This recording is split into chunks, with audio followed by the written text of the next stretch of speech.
and then everything caught fire. All right, whoops, close that too soon. Okay, so where we left off, you guys are still in Cadogan. Actually, I had a couple of primer items I meant to go real quick. We'll do that. I'm going to change the name of the regular DM inspiration, but I'm not sure what to call it just yet, just to reduce confusion, because Pogo has bardic inspiration, so calling two things inspiration doesn't really make too much sense. And that's literally how the game is designed. Like they're actually both called inspiration like that. One of them is technically bardic inspiration as opposed to just inspiration, but it's still a pretty thin line. So we'll call it something else, but I don't know yet. Some of the crit fumble tables call it an action point, but that seems a little bit on the nose also, since some of the things aren't really action based. Yeah. So if you guys, if anybody has suggestions on what we should call that, just let me know. Otherwise, we'll probably end up with action points unless I come up with something else.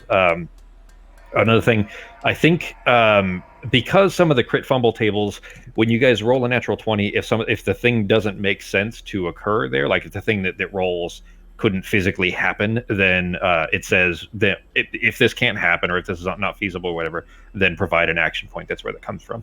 I think what we'll do, we may go with that, so that if you guys get a natural 20, so Fox, this will, almost never happen for you, but for everybody else. Well, it's not inaccurate. You got 2, I think, the last one. You definitely got at least 1 in that. Well, you actually definitely got 2 in that fight, because you got a natural 20 at the end of the previous session, and then last week's session you got another one in there. So yeah, but that's very rare. Normally I roll really low. Yeah. And I think the 20 that I rolled in one of them was just for a crit, or it was like a max crit or something. It wasn't even like... Oh, it was, it didn't have anything special.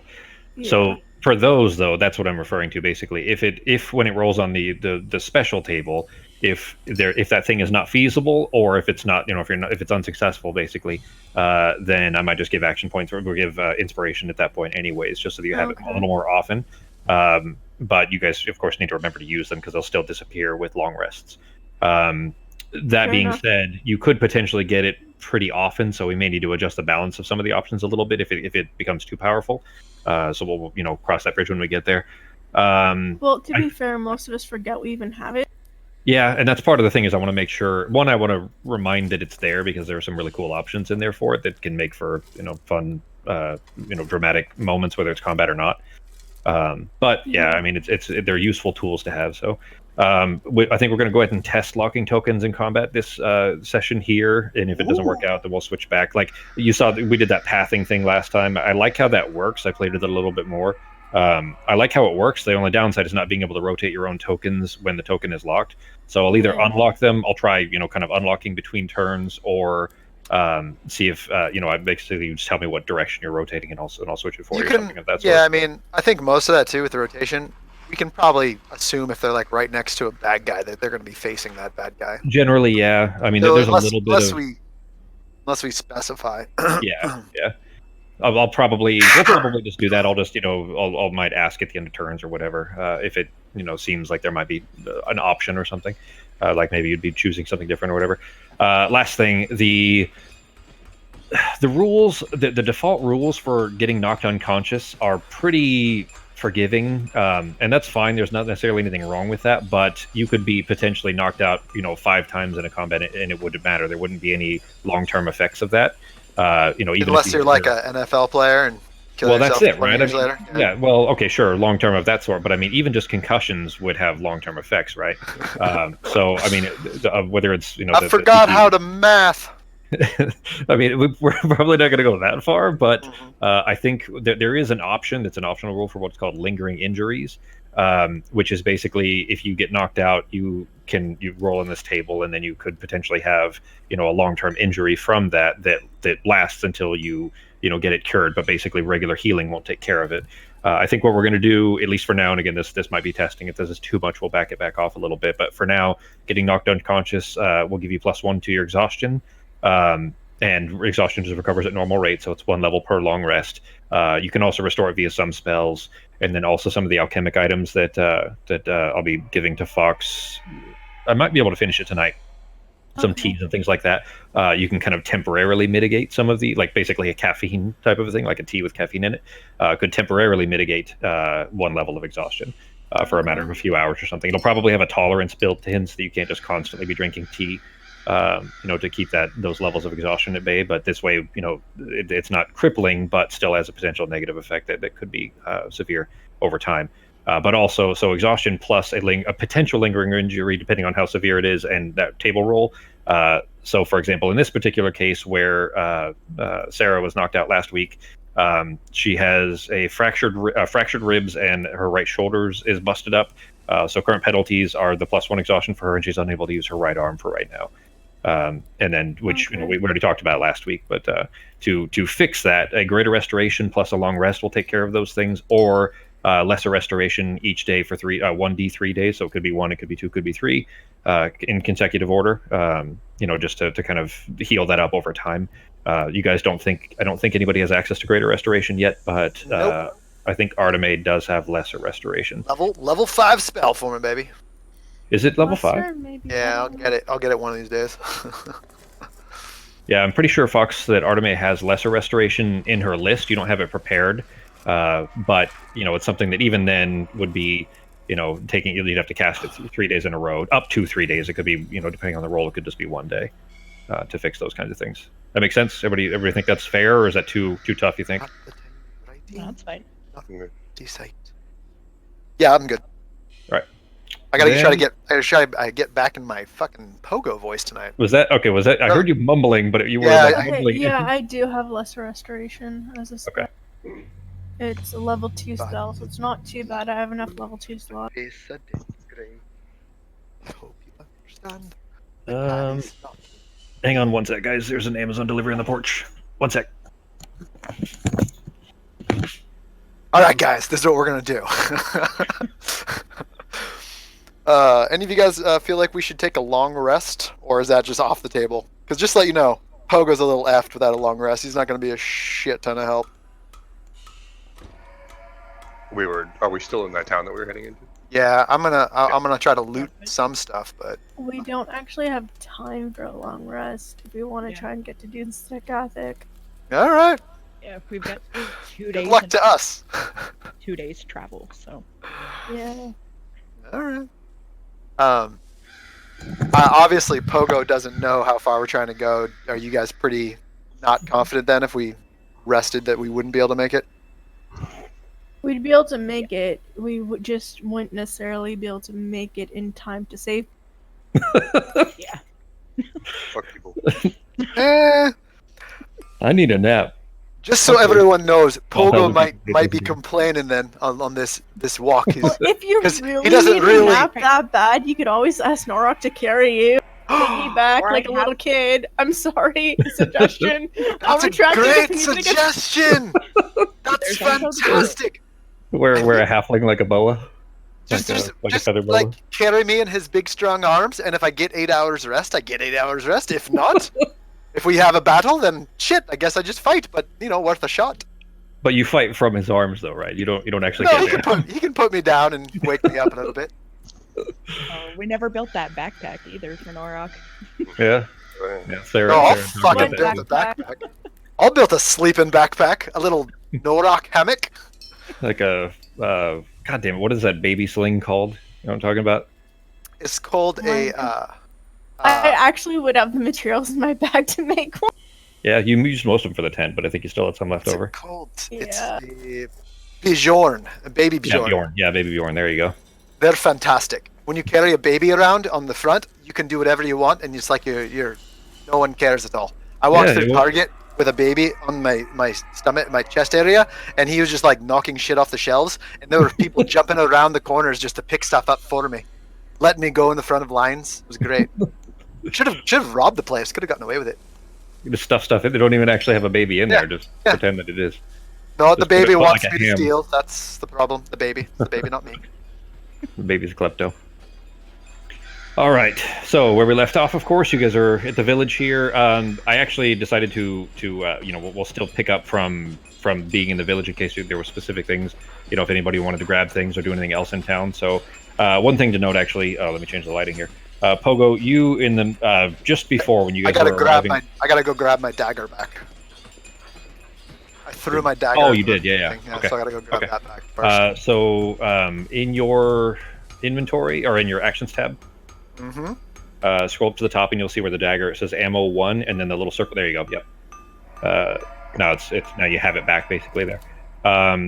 Specifically though, right as you guys were arriving at the docks, Pogo, you saw a little twin-tailed white fox appear in this puff of kind of greenish energy, and it appears to be Artemis' pet because it's been following her around just at her heels ever since. But you had not known about this thing previously. The Arteme, you gathered some general herbs from Ostia's shops, but the rarer stuff was already taken. Either maybe it was looted by the Vabians or it was taken by the townsfolk before they were getting ready to leave. But go ahead and roll a d6, Fox. Just a flat d6 is the square, the second from the right. All right. Well, started off on a good foot. You picked back 6 of your arrows that you'd fired off. So if you want to uncheck those. Just you probably shot about 6 during this fight, but you had shot some on the ship, I think, and left those behind. But I figure at this time you would have had at least some time to go and recover those. Yeah. But that is it. So what are you guys doing in the town before gathering stuff or anything of that sort? You do see Samson gives a very distrustful and hateful look towards the Seerdoman woman Maibi, and then trudges back towards the docks carrying the Olderok with him. Well, Pogo is gonna go try to find some food that would last on this trip. So maybe some fruits or something that's preserved in like a jar, or maybe some meats, like some smoked meat or some jerked meat. Okay. Something that he can snack on. And he's also going to look for oil, since this whole fire thing works so well. Maybe like a small container of oil as well. Are we talking like lamp oil? Yeah, pretty much just lamp oil, things that might still be in the town. Something flammable. Okay. I don't know how well he knows this town, so I'm not sure if he's going to be very effective. I mean, you traveled through here, of course, and were performing here previously before you had left on that ship, and then got brought back here, of course. So I mean, you would have some familiarity with where things might be, where the general goods store, things like that. Okay. Give me 2 investigation checks for Pogo. What is Arteme doing? Do you want me to do these in the tower? No, it doesn't matter. Basically, the tower is generally just stealth and then the social skills. Okay, so basically I got my arrows back, I got the herbs. I'd look for maybe a bit of food and stuff to make more arrows, and that's about it. Yeah, I'll be right back. Okay. Ooh, wait, can I go too? I'm gonna go refresh my drink because I think Pogo needs a little more to really get Pogo-y. Yeah, no problem. How about Norok and Sarah? I'm gonna go see if I can find me a healer. Okay. You know what? Amongst because the halflings are still here, they're still like gathering the things out of their houses and so on, getting ready to leave with Maibi. So amongst the crowd, Ostia is probably the closest to a healer. The old lady that ran the apothecary shop, but she's not. She's not arcane inclined. She's not a healer, except in the sense of the more mundane purpose. Alright, I will just go ask her if she knows anybody that can help me fix my ribs, or at least help, like, bandage them up a little bit so they don't hurt as much. Give them a little bit. She says, "Oh, dearie, I'm sorry that you took such a hit, protecting us, taking care of us, but most of the folk that would be able to do that via, means more than just time. They've already left town. Your best bet's probably going to be time." Did Pogo find anything? With those rolls, you do. The food. It's not tasty stuff like most of the stuff that is portable has already been taken, but you do find some jerkies. So just some dried smoked meat that will work fine. It is only, from what you've been told by Samson and the natural ones here, you've been told that it's probably only going to take 2 days to get there. Sure, it's just a little food. Yeah, so I mean, you basically you find some snackable stuff that you can kind of eat while moving. That you don't have to really cook or prepare, at a fire or something. So I mean, you found a little bit of basically some jerky, and a couple of apples, that kind of thing. So certainly enough to last you the 2 days for sure. As far as lamp oil, actually, you had no trouble at all finding that. You knew where it would be anyway, so you went into the general store, and it's already been pretty heavily ransacked. The hey Fox, the useful items, the let's say more rare useful items have already been largely taken. But lamp oil was, not apparently of enough value for whoever had ransacked the general store already. So you do find a good. It's a thick vial, meaning that if you fall on it, it probably won't break. But if you drop it from too high of a height, it's still glass. It will still shatter, which will make a big old mess. But you do have a big like heavy vial of lamp oil. Okay. And the only other thing that Pogo would do is check to see if any of the corpses had anything on them of value that would help in this situation. There were two ogre brutes, and probably wouldn't be the brutes. It'd be the soldiers, the acolytes. The three backlights. Backlights. Yeah, go ahead and give me investigation checks for those as well. Just want to get one roll is fine. All right. Is it still the same what's that? morning that I contacted Pepperjack? You talked to him this morning after meeting. This is oh, I didn't show the time. It's about 7 p.m. so it's not quite super dark yet, but getting there. Actually, from the end of the it's only been maybe. Oh fuck! Holy yeah, it's shit. fucking. It's pissing. It's starting to piss down rain. Isn't that exciting? You hear that, dude? Yeah, I literally. it's on my side too. Yeah, I live 800 feet from you. I know, but I stepped outside just to grab that box, dude. So that was 10 minutes ago. I stepped outside to grab that box. Did you hear that thunder? Yeah. That was fucking crazy. Yeah, it just started raining like 5 minutes ago. Damn. All right. Well, anyway, hopefully we don't lose power because that was like out of nowhere, like a crazy fucking thunder boom. Anyway, as far as time, so it has not been very long. Of course, you guys have only been off the ship for maybe 15 minutes at this point. But you did talk to him this morning after meeting Corin Xantalis, that was at like 2 a.m. or 3 a.m. or something. Okay. So you talked to him not long after that. And that was when he told you have, a couple of days, basically. Actually, hang on. That was before that, wasn't it? No, it was after. It was after the Shadowhounds attacked. Okay. And he said that Yeah. we have 3 to 4 days to get there. Oh, the thunder. My dog's freaking out from the thunder. Yeah. He's gonna come crawl up under my feet. Harold and Esther both just crawled under the desk here too. So, anyway, so what's that, Fox? Sorry, is it just me, but didn't we go from having like the different days of the week as different than ours to now it being like Sunday instead of Sunday? Sunday is the only day that is the same day. Okay. Yeah. Like Saturday is Stars Day and so on. Sunday is the only one that's the same. Which is historically was similar amongst most calendars anyways, because it actually had pagan roots originally, so most organized religions of today still kept that when they kept their calendar organization. Anyway, that's actually from the Julian calendar originally. I love that you actually have a reasoning. You just be like, yeah, no, Sunday. No, I mean, to be fair, you guys have no idea. I very thoroughly think about, especially when it comes to naming conventions, what the etymology of stuff is. That's very interesting to me, even in real life. Understanding why, places are named the things they are, the reasons that certain words get passed between different languages and so on. That's interesting to me. So, I've kind of attach those things to the game names as well. Did you know that in Monty Python and Search for the Holy Grail, the wizard was supposed to have this really long, difficult name, but the actor couldn't remember it, so he just said, Tim? My name is Tim! And then it was so funny, they just rolled with it. That makes sense. Mm-hmm. I wonder how much of that actually was improv, just because it is so, off the cuff. I mean, that's what they are. They're improv artists. An improv group, yeah. Probably a lot. Oh, I'm sorry, I wasn't paying attention. Are we about to get going? Because I would love to have a conversation with Norak about possibly putting me over his shoulder and just kind of letting me nap. Very shortly, you guys will be heading out. Depending on, I guess. I guess is Norak doing anything? Everybody else has told me what they're doing. Is Norak doing anything to prepare? Just gonna try to gather up some food too, like Pogo did, and then just keep an eye on everything and make sure nobody else tries to attack while we're looking through stuff. Okay. Because I'm guessing the village is pretty much deserted, right? There's not really anybody alive. Well, so. there's still 24 halflings that are kind of flitting about, and then gathering back up, getting ready to leave.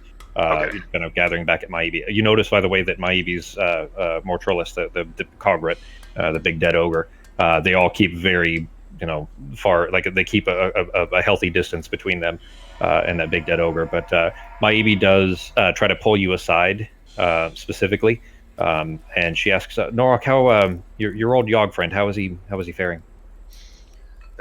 Unfortunately, he didn't make it. He got attacked and the wound festered until it took him. So. You see her eyes kind of go downcast. She says, "Oh, I'm sorry to hear that." And then it seems like something dawns. Like you get the impression. Go ahead and give me an insight check. All It's right. probably below the passive, but as long as you don't roll too low. You do have exhaustion now too, actually, because you frenzied. Yeah, so both you and Sarah have exhaustion levels right now.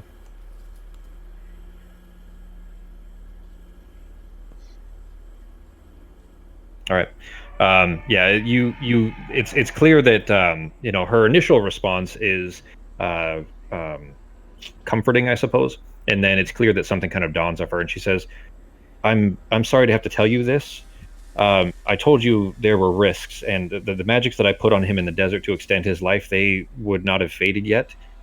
His spirit will be trapped in Megiddo. He won't be able to rest amongst your people in Falkvang." The names of the places. Norak would know these already, but I'll share them in case everybody else needs them. Those are more relevant. Well, Megiddo, everybody would know that. That's a common term, but Falkvang is specifically like a Valhalla kind of thing for the Yogg. All right, and that's temporary or what? She kind of she kind of pulls her teeth or her lips back over her teeth. She says, "I mean, kind of. It's. I mean, if you find some means of reaching Megiddo, you might be able to free him. It's a dangerous place and it's full of crazy things. But I mean, he was a gentle soul. He doesn't deserve to stay in eternity in the gray wastes there." No, he doesn't. And he's one of the last of us, so I think he needs to be with the rest of the family that's passed over to this side too. So, is there any way to help him that I can do? It's not something. I mean, I can't get you there. I mean, fingers crossed, if we find Ozzy again, he knows more about that, the means of traversing the plains than I do, so he might be able to help. But I mean, there are ways. Yes, it's not unheard of. It's just difficult. Okay, I'll have to remember that then. Thank you for letting me know.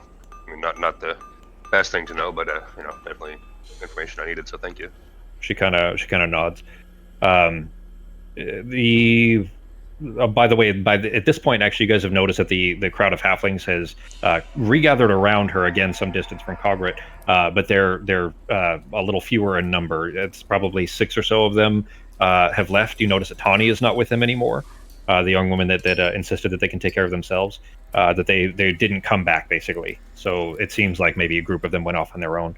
But the remaining 18 or so are still with her. She says to the group of you, is everybody done gathering stuff or whatever else they wanted to do in town? Yeah. Yeah. All right. Then with the town pretty well emptied out, she says, well, friends, I hope to meet you at Dunskathak soon. With luck, I'm not killed by my folk or yours making my approach, but keep an ear out for me, and if they call out that somebody is looking for you, I'm going to try to use you by name. Then please come soon, so they don't just decide that I'm not worth the wait and kill me off. All right. And she heads off then with her bodyguard and the remaining townsfolk. They head eastward up that sloping road initially that they'll probably turn off at some point. Okay, folks, but they're heading out that way. Anything else you guys need to do in town before heading out? Before you guys head into the swamp? No, I would still like to talk to Norak about carrying me, seeing if he's all right with it. I think I only weigh 40 pounds. So I'd like to maybe persuade him and say, you know what? I found a bunch of gold on the ship. Think that's worth maybe carrying me? I'll take a little nap over your shoulder. Big man, huh? I don't care. I could probably stuff them in my backpack or something. It might fit. Works for me. Just wake me up if you need me. Just wake me up. Otherwise, I'll just nap it off. All right. Don't go fucking kicking me in your sleep though. That shit's annoying. like a fucking airplane seat. Somebody kicking you in the back of the airplane seat. Little kid behind you kicking the fucking seat over and over again. I'll face the other way. I'll face backwards. I don't mind. I'm asleep. Doesn't matter. I know, look like a baby facing outwards. That's funny. Yeah, you're keeping an eye behind so that nobody can sneak up on you, except exactly. you fall asleep. All right, so you guys, Fox, let me know. She won't hear me say this, of course. I think she said 15 minutes. So she's probably pulling the muffins out of the oven or whatever. I am now asleep. That was quick. I am are you now completely asleep? Are you trying to get are you legitimately trying to get an actual long rest in? Is that your aim? I'm trying to get it 8 hours in. Okay. I'm going to sleep right now. So well, 6 hours with 2 hours of kind of maybe shifting around. At least 6 hours of being woken up constantly. Just trying to sleep in somebody's backpack while they're walking through fucking swamp. Well, Pogo's gonna wrap his head in like some cloth. Like he's gonna try to make himself as like squeezed in there and can't hear or see anything as humanly possible. Okay, And plus I won't have to get back up. All set now, Fox? Yeah, muffins are out and cooked. Cool. As you guys are like finishing up, getting ready to leave, then Samson returns from the docks. He's got this big heavy rope over one shoulder, and he's pulling this kind of halfling-sized sled behind him with the older rock resting inside of it. And he's pulled up to you. He sees that Maievi is gone. He says, "Is that Gleeman really just gonna sleep like that? Is he really gonna try to take a nap in your backpack there?" Yeah, apparently he is. Mikey's asleep right now. You can hear him. Is this fake snoring, or is this actually falling asleep snoring? Is Pogo really that wiped Pogo's out? Pogo's he gets sleepy. All right, so what we're going to do is to see whether you successfully, we don't have to make these rolls yet, but if you can successfully get the rest in, meaning that if something doesn't wake you up, we'll have you make a couple of con checks later on, constitution checks, to see whether you successfully get enough sleep in. So it was worth a shot. It's just it's not a guaranteed success because obviously that isn't going to be a very comfortable sleep. In the idea of a long rest needing to be comfortable sleep, or at least restful, let's say so. But you guys kind of trudge your way out of the town and immediately into this kind of boggy area. The air is very heavy and damp. It's getting late now. Of course, it's probably 7:15 or so at this point. The sky's darkening with these really thick clouds that are rolling in, so it's clear that there's an impending storm coming. The blue light from the full moon is dimmed by this cloud cover, but it still gives you enough kind of ambient light to traverse. You just can't make out clear details at a distance. The port town behind you is beginning to fade from view. The ground beneath your feet is getting less and less solid and more mushy. Samson's still just kind of holding the rope over his shoulders, kind of pushing away from it. But it's starting to be a little easier now that it's going over more smooth ground. But there's this incessant din of insect buzzing just blaring out so loud that you can barely hear the squelching of your group's boots in the muck anymore. About 5 minutes in, it's beginning to feel very almost claustrophobic, really, with the darkness and then these cypress and blackcomb trees all around. But there's very few obvious landmarks to guide your way in here. I have a VA. You guys don't need to leave it up, but just to give you whoops. What the Crannog looks like. There you go. Now, did we figure out gorgeous? Arteme and I can ride on the broom, right? At the same time? Yes. Yeah, long term it won't necessarily be super comfortable if you're trying to do it for an extended period. But yeah, you can both ride on it. You know what? I would say that it might, for right now, it'd probably be more comfortable to try to walk through the swamp. So not necessarily comfortable, but certainly possible. Is that what you guys are doing? Arteme doesn't want to get her shoes dirty. No, well, Serafina doesn't. What's that? I don't really care, but Sai would probably be on the broom with her just so she doesn't get her fur full of muck. Okay. That works. Keep in mind you do only have one functional arm at the moment, which I know you're already used to by now, but you're back to one functional arm again. The same functional arm. Yeah. I mean, you land. I've made a roll on my side to see which side you landed on, and it was a 2, meaning right arm. So it worked out, in your favor, in that you've kind of been already used to not having this functional arm for a while. Pogo snoring loudly in your over your shoulder there, Norak. You have the least difficulty, of course, because one, your legs are long enough that you can kind of just jump right through it. But you are sinking more and more the further you guys get in there, because you're just heavier, so you're sinking more into the muck. So you're really basically, you and Samson are the only two with feet on the ground as you're pulling through this. Samson, as you guys are moving along, like with Sarah and Arteme kind of floating nearby, how you guys not high off the ground? I assume only a few feet, or are you going up above like the cloud cover or the trees? I mean, I would prefer not to be. you don't want to go falling again. No.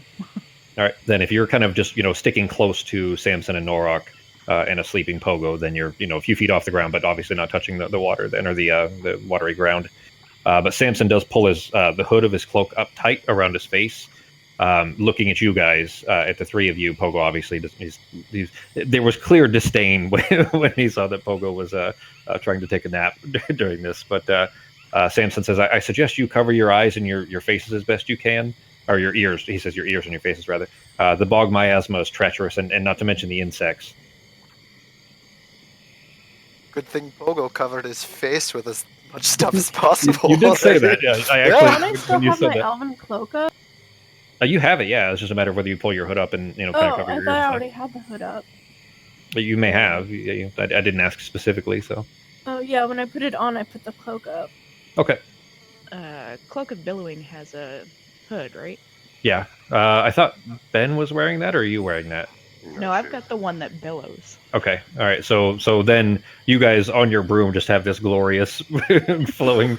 Actually, you'd probably be in the front. So it's just, if anything, it's just annoying Arteme. Keeps whacking her in the face, like getting in the way. Out of curiosity, Pogo won't know this, but does the cloak of billowing do anything besides just billow? Because that shit Just billow. That's literally it. That's no all it extra does. effects. Just you get that constant model in the When- wind look. Yes, that's exactly it. When it feels like it, Oh. it can do it by command too. But when it feels like it billows out gloriously, as if you're in like a heavy breeze. Basically, they had, in fact, where you guys are heading, where you guys are in Duns or underneath Dunskathak, they found a bunch of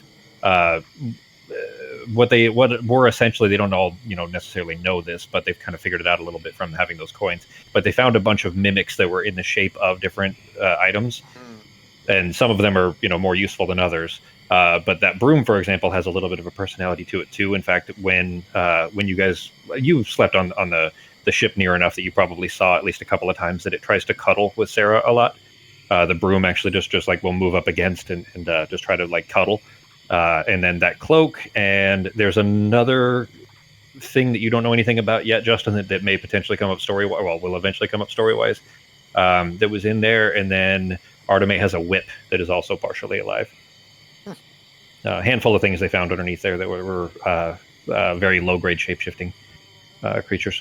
So anyways, you guys kind of making your way into the bog here. Norak, you did then, you had that bearskin cloak. Did you still have that? Or I remember you had to like tear part of it off or something?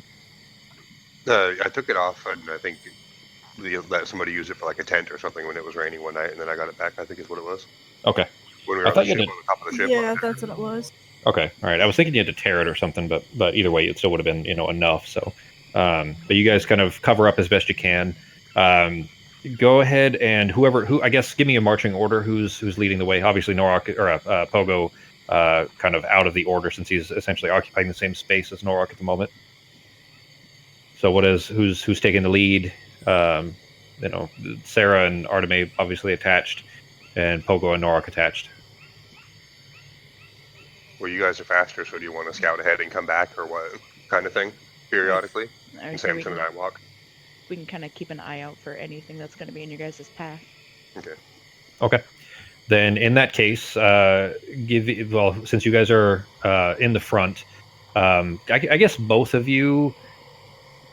What we'll do is we'll use it like the help action. So whoever has the higher survival check or survival skill, which is probably Arteme, I'm guessing.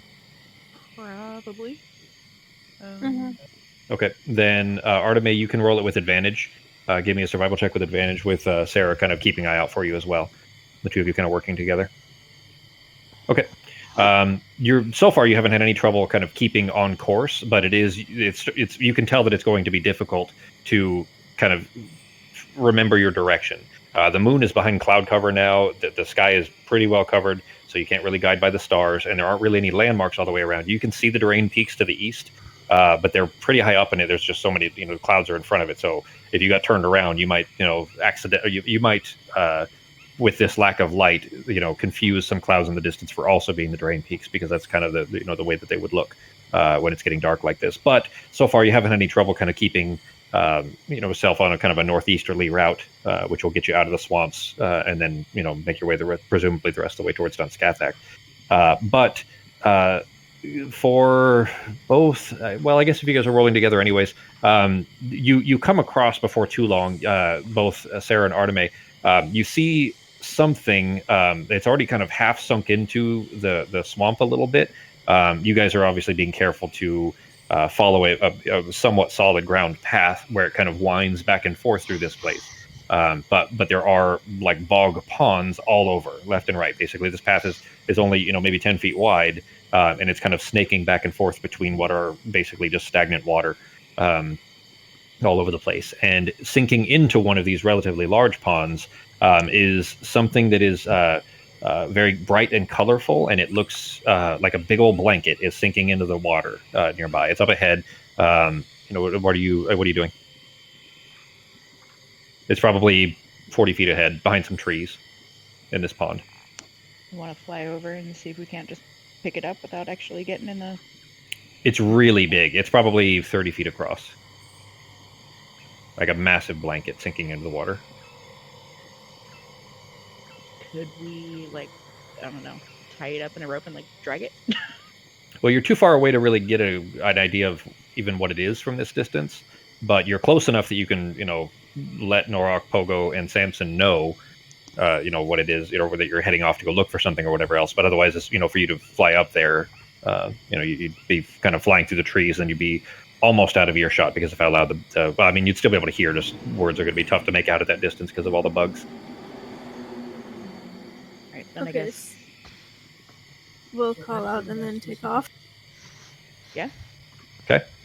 You fly between the trees and make it over to this big old pond, still, kind of floating above the pond. You can see that the water's not super deep. It's very, it's dark. It's hard to see through. Which, by the way, is anybody putting up any kind of light source? You're just going with just the moonlight?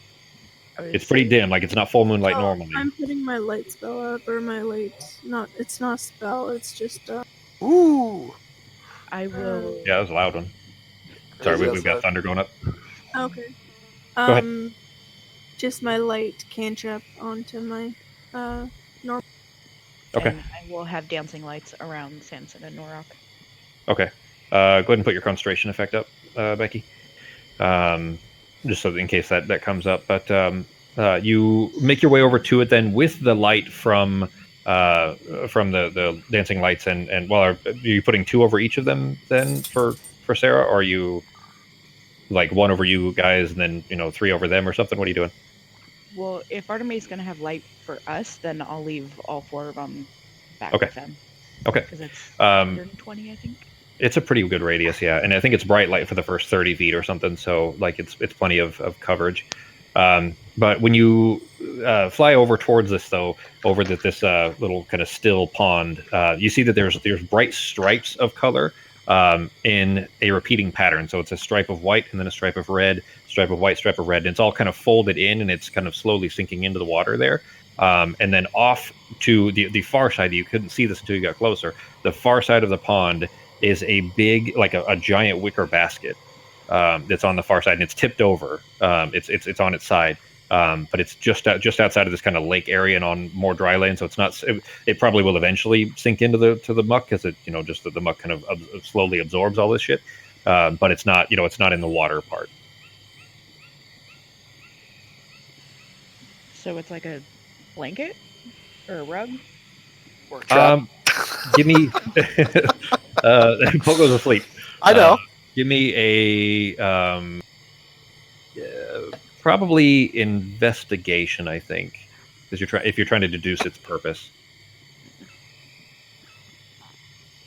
Oh man, this is gonna be a disadvantage. Yeah, you did not roll so This well. reminds me of the time that I found a rug in an alley. Also ended very badly. It had a lot of mystery stains on it. Yeah, let's just leave it at mystery stains. Yeah, you are really having trouble figuring out what this thing might be. Arteme, if you're similarly trying to figure out what its purpose might be, go ahead and give me an investigation check.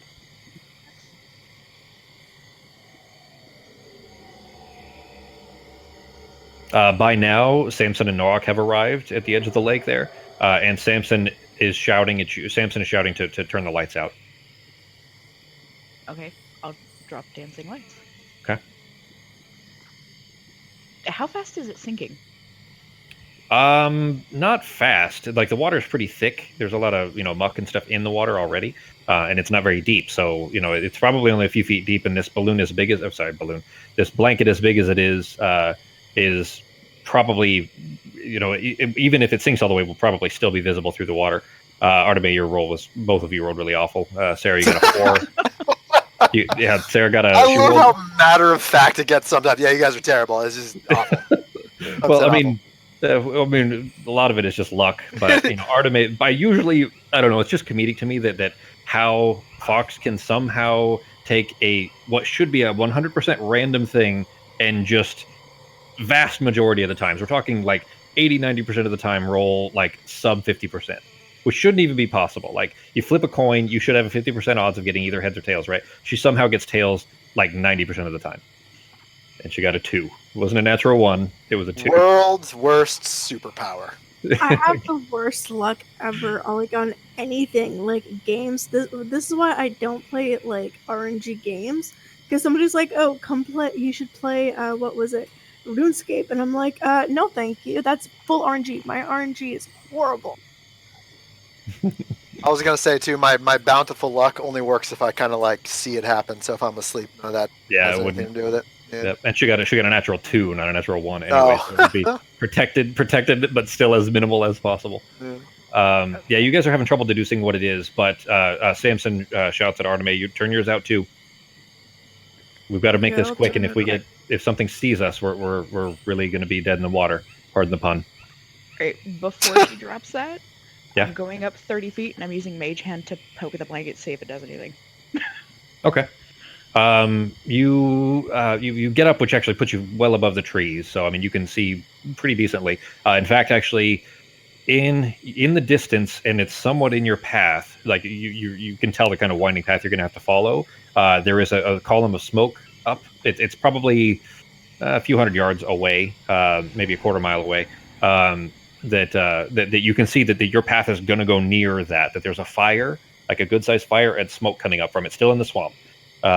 It's a ways ahead of you basically. So that doesn't matter necessarily right now, but you do realize that you're going to have to pass that before too long.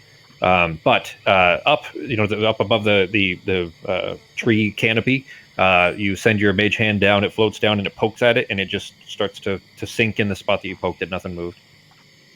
All right, and go back down and ask Norok if he can reach in and grab it. Because I doubt I'm strong enough to pull it out with one arm. Norok, you're near enough now that you could you might have an idea of what this is. You could potentially have seen it before. Go ahead and give me an investigation check for Norok.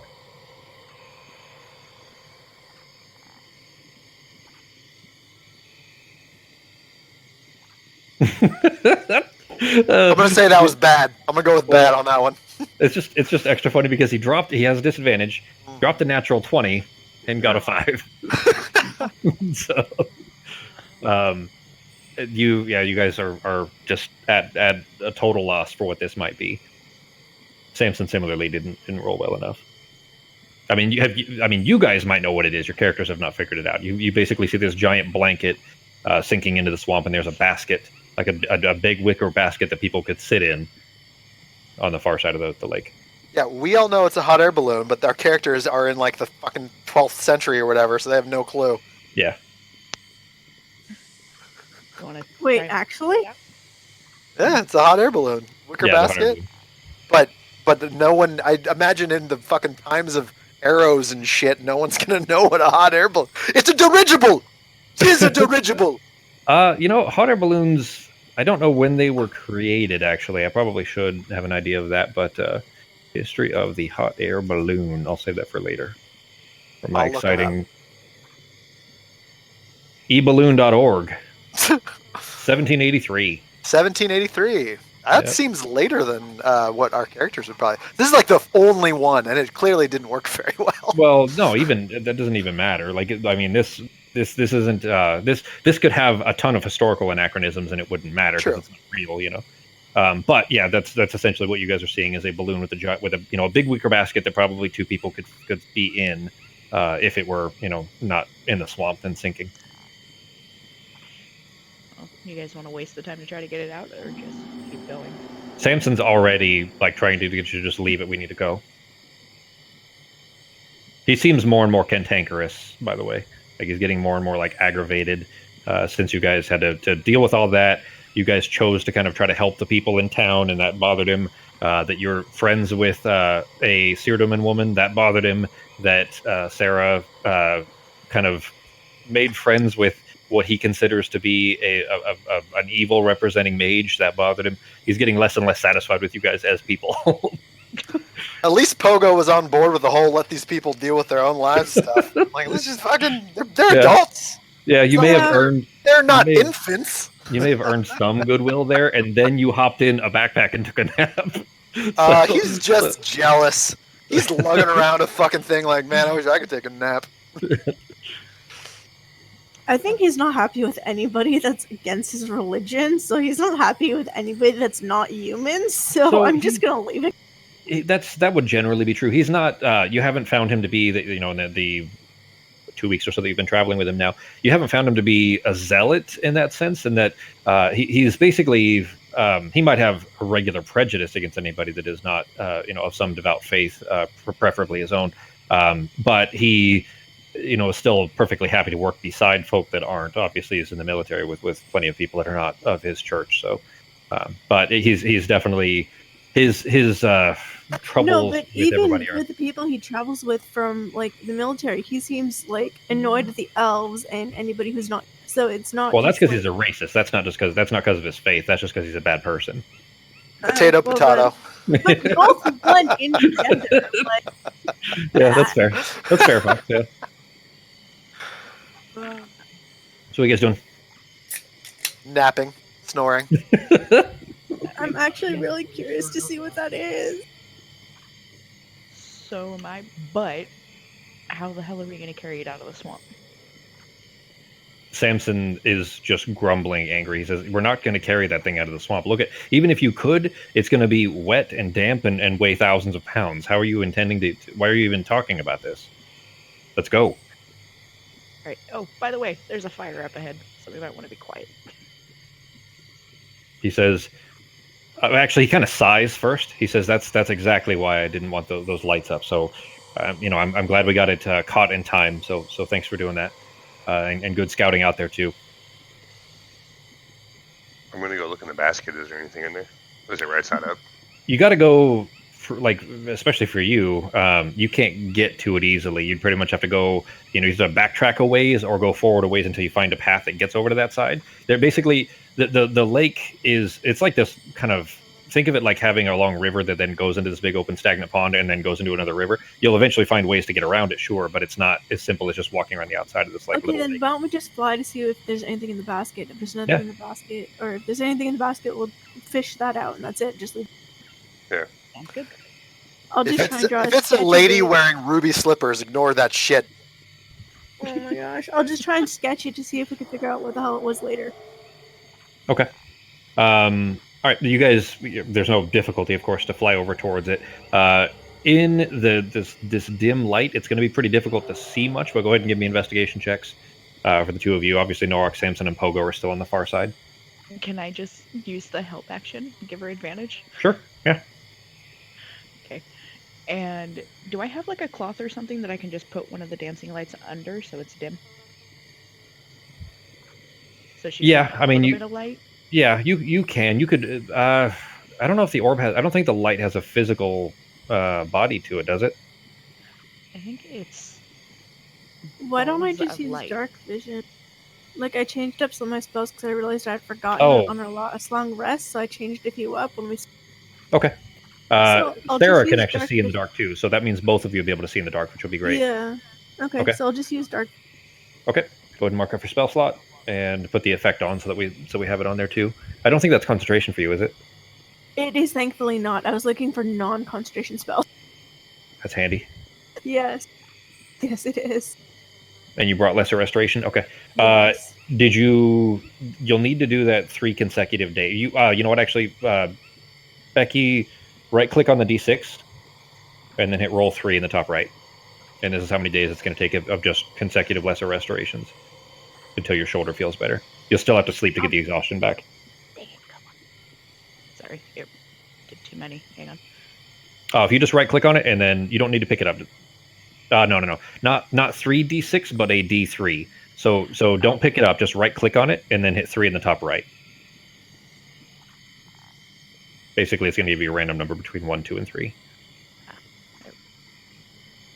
No, it still has 3 on there. Oh, shit, I'm sorry. Okay, I thought that was a 3. So hit custom dice in the top left, and then the d3 on the right. I gave you the wrong instruction, sorry. Custom dice, and then which? The one on the right. It'll say d3. There you go, 3 days. So then did you, Arteme, Sarah complaining about her busted shoulder and ribs, are you going to heal her? Yeah. Well, if she has busted ribs, she definitely can't take another fall or fight much with that. Yeah, she's basically a couple of broken ribs and then shoulder beaten up. So go ahead and mark off your lesser restoration as well. Just mark for that. Okay. All right. Then just keep that in mind, Becky. It's going to be a long rest to get your exhaustion back, of course, but 2 days of 2 more lesser restoration days to get your shoulder back to feeling normal again. But both of you now have dark vision, able to see.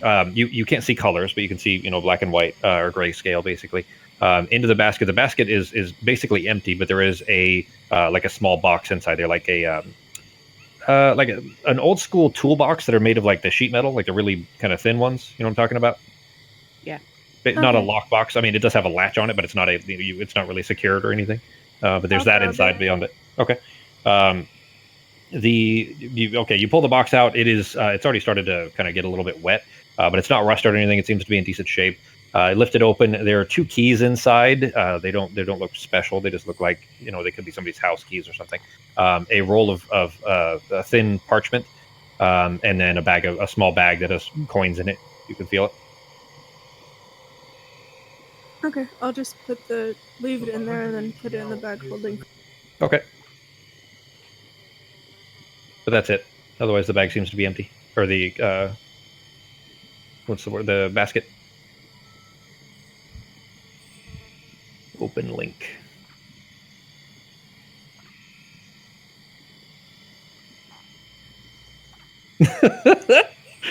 That's kind of right. Halfling over the shoulder. That's good. We actually made a meme channel, Justin. D&D memes. Did not know that. Yep. Look at the D&D memes channel. Oh, there we go. Yep. But you pull those out though, or that little box. And oh yeah, that last one was actually specifically for trying to explain some of the backstory stuff for you. But anyways, you grab that though. Samson is still like trudging along. In fact, because he's kind of the slowest of the group, having to pull this cart behind him or the sled, he's already just kind of given up on you guys and he's moving ahead. Not fast. He's not trying to get away from you, but knowing that you're going to catch up and still have to keep pace with him anyways, he's moved ahead a little bit. What are you guys doing?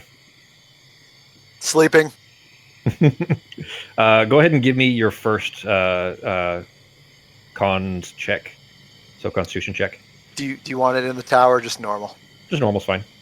Just roll above a 10 both times. Well, natural 20. All right. Yeah, I'm in a coma. I'm in a fucking coma. Yeah. What lake? What hot air balloon? What's my bonus on that? That's good. Everything below the neck is pins and needles asleep, and I cannot wake up if I wanted to. You know what? Actually, you might be completely out. Like if they even try to wake you up, they might have to give you like a good slap. Just slap the shit out of me. All right. But Pogo completely out and snoring. Samson moving his way up the trail. What are you guys doing? I'm going to start moving forward too with Samson, because I know the girls can catch up easy. So. Okay. Yeah, the Samson's speed is probably about 20 feet. Normal, like he's normally 30. So that's how much he's reduced. So Norak, you're able to keep up just fine. and then the fly speed for the broom is 50. So Yeah, we'll just catch up easily. yeah.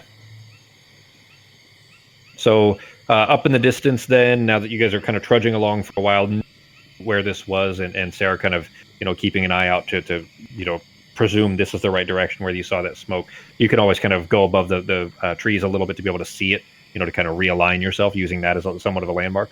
I forgot that you guys can just fly above there anyway, so you'd be able to keep your. We won't bother with having to make survival checks because you can just fly above the tree line, look for where the mountains are, look for the where the sea is, and then just use that to find your way out, as opposed to potentially getting lost. So we don't have to worry about the survival checks to kind of keep your direction. But in the distance, though, you can see, you're beginning to be able to see the firelight through the trees as you kind of weave back and forth across this path. And you're just now starting to hear laughing and kind of boisterous chatter, and occasionally you see shadows jumping in front of the fire. It's still off a ways. You're hearing this, but it's kind of it's distant, and you're like barely hearing it between the noise of the insects. Are you guys doing anything? Like your path is going to go essentially right past that or near it.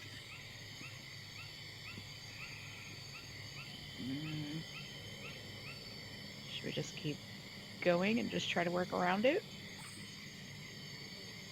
Or do you guys want to see who it is?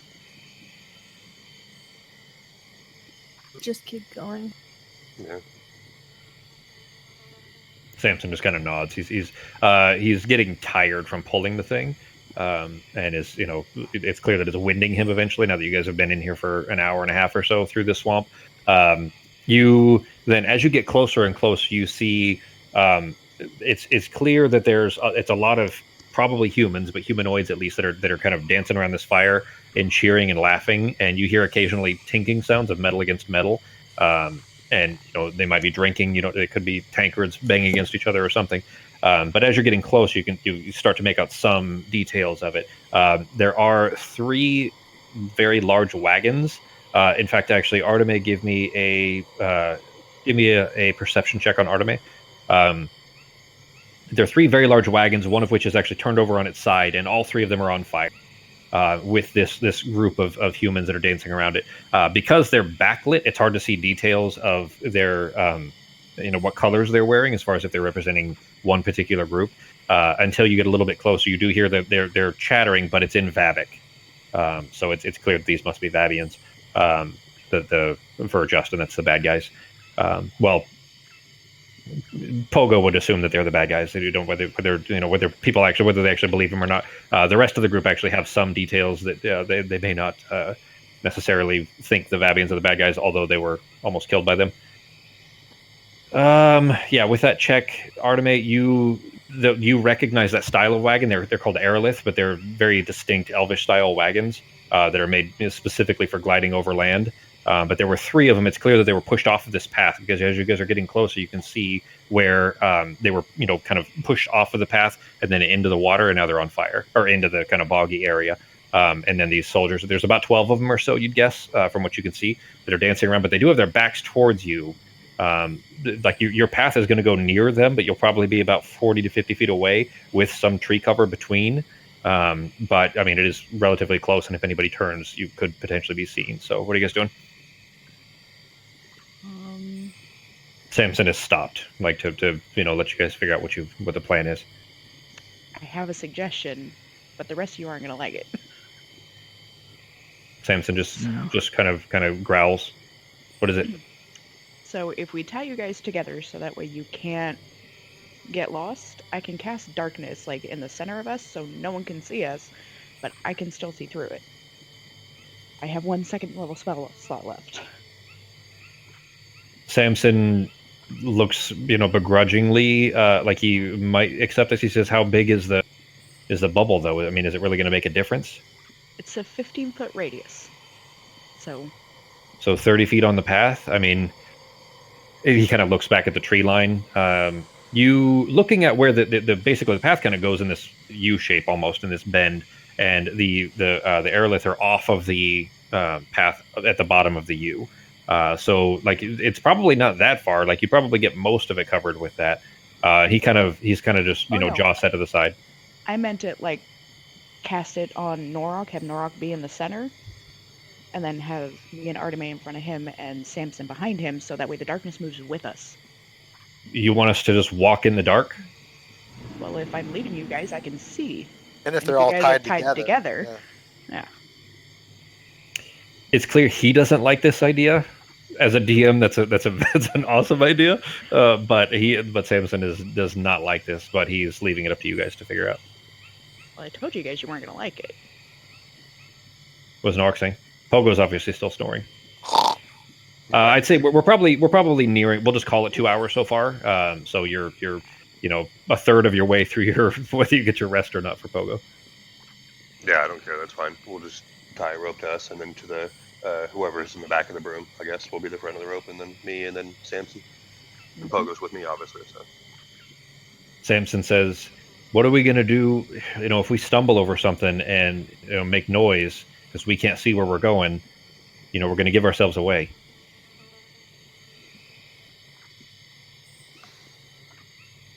well, I Don't guess have if any that answer for that. Well, I can't exactly cast silence. I don't have that. But you can I drop can- that at will, though. So if we Yes, do I get can. caught. And I can keep an eye out to try to keep your guys' path as clear as possible. Out of Looking up ahead- curiosity, since Pogo doesn't know, how does that spell work? Does it literally cast a dome of blackness, or does it just make? It's not even a dome. It's a full sphere. It's just the ground obviously is going to be covering half of it, but it's a 15-foot radius sphere that if she casts it on an object or she can't cast it on. Okay, so it's not like invisibility. Yeah, it's not still like a black sphere. Got it. Yeah, it's a from the outside it would be a actual black sphere, meaning that as long as you have any amount of light, you'd be able to tell that they're basically if you can even if it's completely dark out, there's a difference between actual blackness and the dim light. That's what I was curious about. Obviously, Pogo's still sleeping. I just didn't know how the spell worked, so I was curious. Yeah. It won't blend in. Like it would definitely be visible, but it would just be confusing as to why there's a 30-foot sphere slowly moving through. Yeah. I mean, honestly, I feel like I wouldn't mess with that. I'd just be like, yeah, we should go away from that. Like a normal person would probably not want to go, especially in this crazy fucking world. Yeah. I don't know if they'd want to be part of it. So I was just curious. I just, Pogo, not being awake, does know that there is this swamp has a reputation for some weird shit happening in it anyway. So, all right. Now, okay, I have to.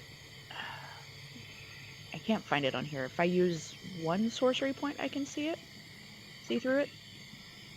Can't you just see through? Don't you just naturally have see through magical darkness? I thought I had to use a sorcery point. Is what we had decided on. I'm pretty sure you can just see through magical darkness. Let me see. Eyes of the Dark on your abilities page. When you reach 3rd level, you learn the darkness spell, which doesn't count against your number of sorcery points. In addition, you can cast it by spending 2 sorcery points or by expending a spell slot. If you cast with sorcery points, you can see through the darkness created by the spell. That's what it is. Yeah, And okay. I luckily have exactly 2 sorcery points left. You guys, you've got like nothing left for resources.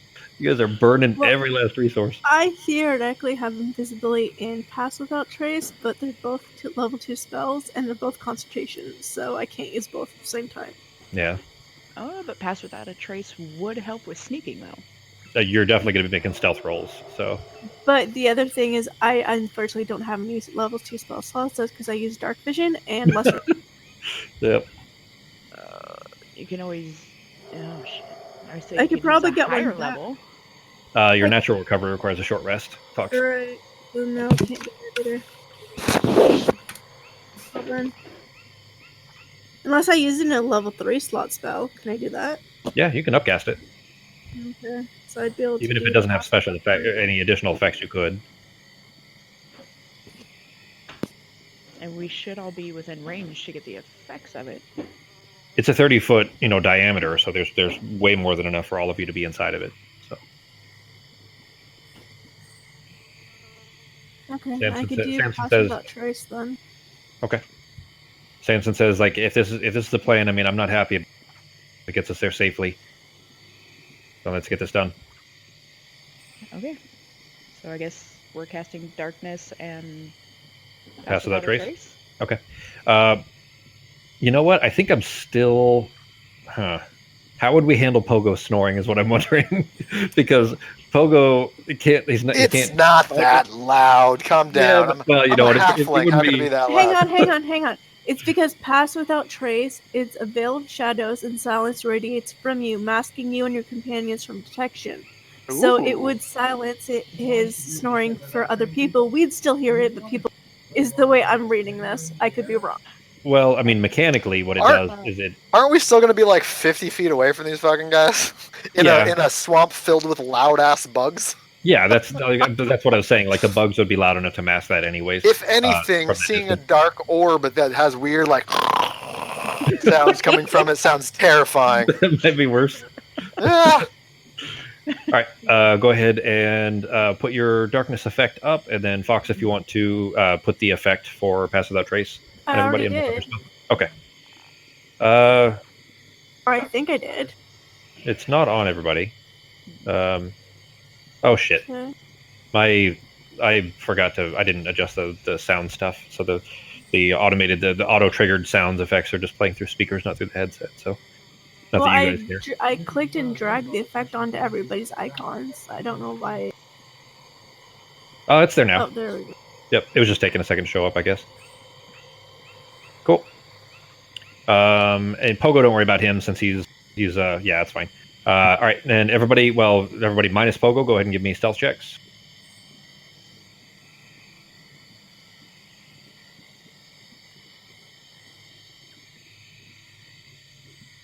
Natural 20. Oh god, fucking disadvantage. Well, your modifier, thanks to Pass Without Trace, is good. You have a 13 modifier because of Pass Without Trace. Are you cooking, G? Oh no, just grabbing something. Rolling now. You had a 6, so you're pretty confident that you're.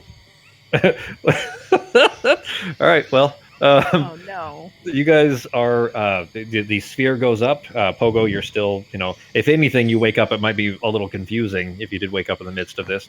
But we tied everyone, holding a rope together in a line. Okay, So they all don't right. get lost. Then in that case, with Sarah and Arteme on the broom, leading Norok and Samson in the back. Samson is in the furthest back, pulling the cart. I didn't roll ones for Samson too. There we go. Okay. You pulling this kind of conga line of people along this path and then kind of making this arc. As soon as you get to the apex where you're nearest to the group, it's obviously very awkward for Norok to be kind of stumbling through this darkness, just kind of following the angle of the rope. When the rope pulls slightly to the right, you start to bend to the right and so on. But thankfully, the ground at this point is relatively solid. You're not tripping over anything until you're stumbling through this darkness here, and you can't see directly ahead of yourself. And you just kind of coming around this corner, you feel as you sucked in an insect of some sort, something floating through the air that you didn't see, and you immediately just cough this buzzing insect right back out. Go ahead and give me a con check on Norok. I don't know if you're muted, G. Yeah. I think I heard you. Okay. I'll get it. All right. Norok got a natural 1. So modifier was 12, but he got a natural 1. Check or save? Check. To see if he can stop himself from coughing. Not bad. Okay. Yeah. All right. Dropped to 16 and a 15. So instant cough of this thing, being spit back out again. But Norok, you kind of hold, put your hand up to your chest and kind of try to stop yourself, just to keep from making too much noise. You can't see if there's any reaction in the distance or not, of course, because it's all in the sphere. But Sarah, you look over and there seems to be no reaction. They're still dancing around and kind of jollily burning these wagons. And they don't seem to have noticed at all. And you guys continue along your way. You've made it what you presume to be out of earshot. You're probably 200 feet or so down the path, and continuing northeast, far enough away from them that even if you looking over, you can still see, of course, that if you were to drop the sphere, that they probably wouldn't be able to see you through the trees anyways. Okay. Then I guess I'll drop it. Okay. Sphere goes down. Pogo was not awoken through all that, despite the somewhat tense moment. Norok, you still have a very disgusting taste in your mouth from whatever bog insect that thing was. In fact, you probably squished it a little bit on accident. So it probably died once you spit it back out, but that taste is going to be difficult to get out for sure. Arteme, Sarah, you guys are still floating at the head of the group. Then you untie everybody. Yeah. Okay. My Fox Shears was on there twice. I just fixed it. All right. You continue along this path. Go ahead and give me survival checks again. Just the two of you, or help advantage for Arteme. Yeah, I'll help her. Okay.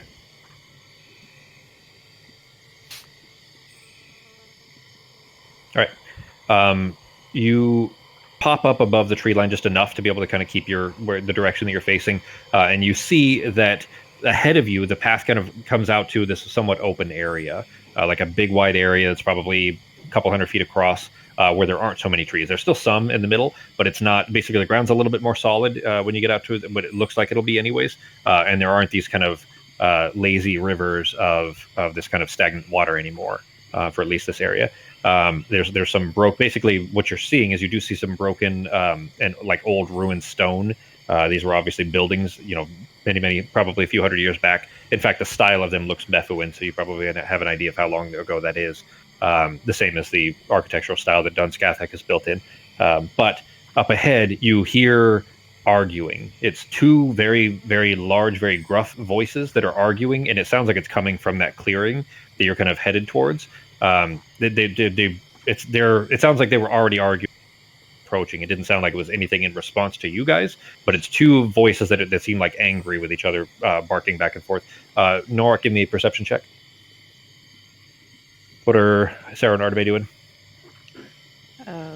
We flew ahead to scout. Up a little bit, so like up above the cloud cover. So you're probably 30 feet up, and then Norok and Samson are still below you. So not far off. So at least fly back down and tell them there's a clearing up ahead. Okay. Norok, you hear the arguing as well. This clearing, the bugs are a little dimmer. They're not quite as loud when you guys are kind of approaching this clearing. There's not as many clouds of insects the way that mosquitoes will have big clouds and so on. But the language that they're arguing in is you recognize this as being some of the words are Ushak and others aren't, but you're picking out occasional words, and they're arguing over meat juice.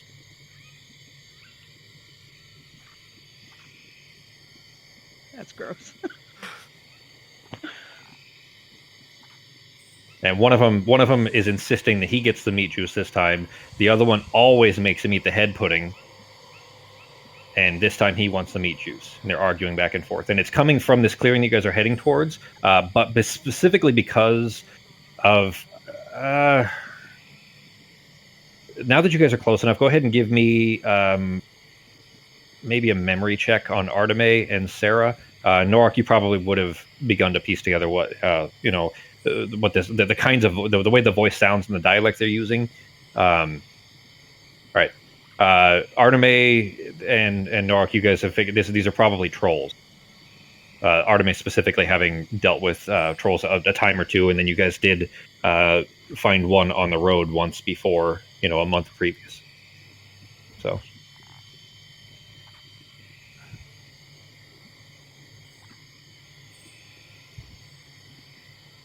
But they're arguing back and forth. And in fact, actually, now that you guys are getting towards the edge of this clearing, Samson is still just kind of trudging along, and he slows down when you get near the edge of this clearing. But you do see a broken stone bridge in the clearing here, and you can just see the tops of two heads in there, and they're arguing back and forth. There's something clearly between them, and they're arguing over this thing that they're fighting about. And they're kind of between the sides of this bridge would be probably 50 feet across. And the middle has broken in and fallen in, so they're kind of standing amongst the broken stones with either end of the bridge part that was still on the land on either side. You can tell that this probably hundreds of years ago probably had an actual stream that went through it, and that's what the bridge was probably there for. But now it's just a broken bridge, and they're kind of standing in the middle of this broken bridge, arguing back and forth.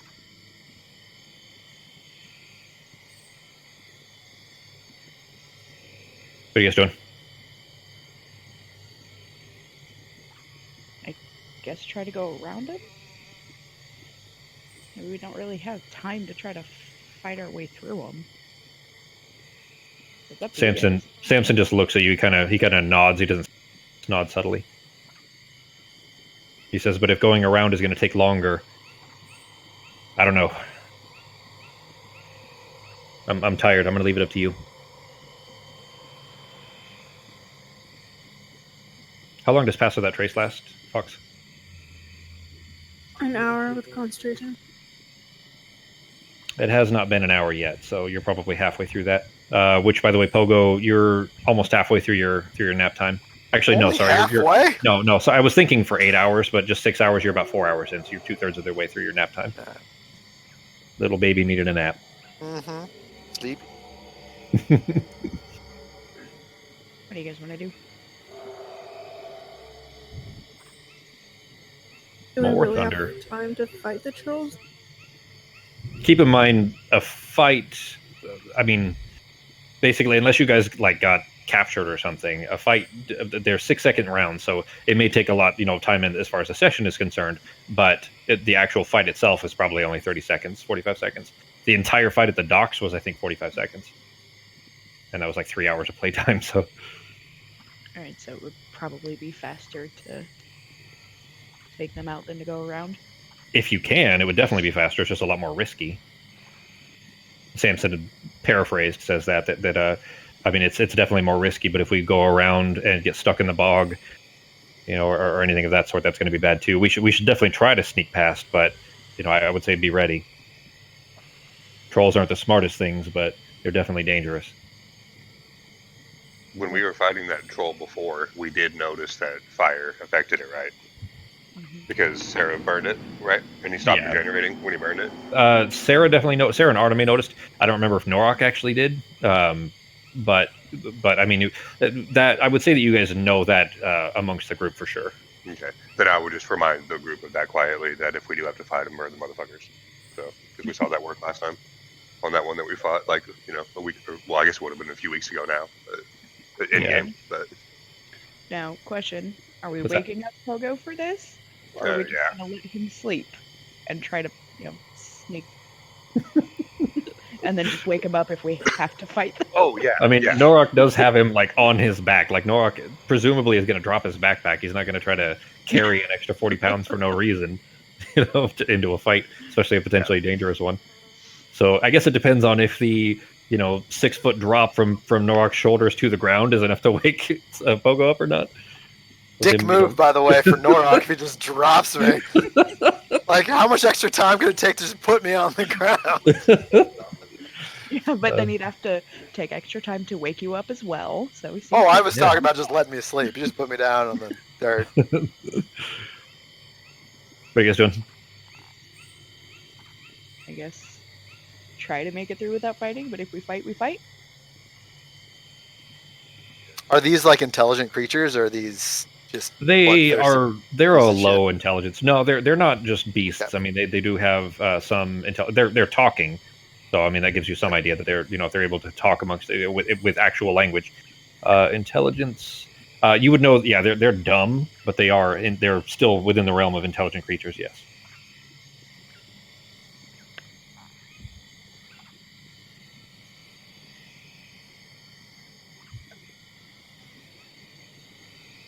So Samson then says, sorry, I had a work text there. Samson says, well, I mean, I guess we wade in and see if we can sneak by them then.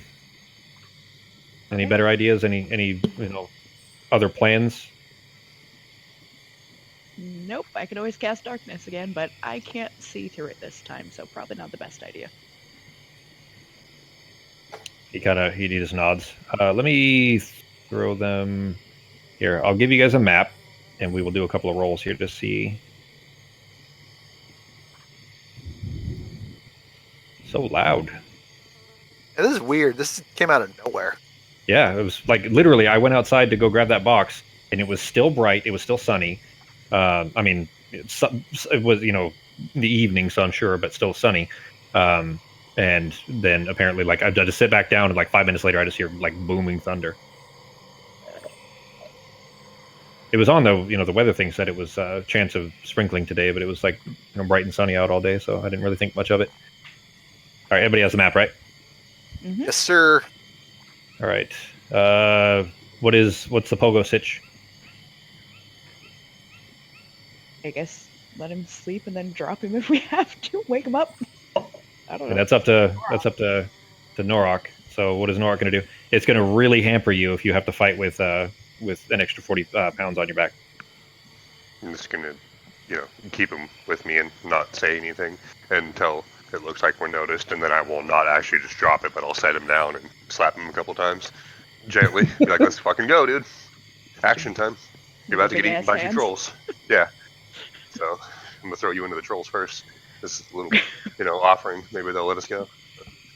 No, but I will set him down if action comes, but not throw him down. I'll actually nicely set him down.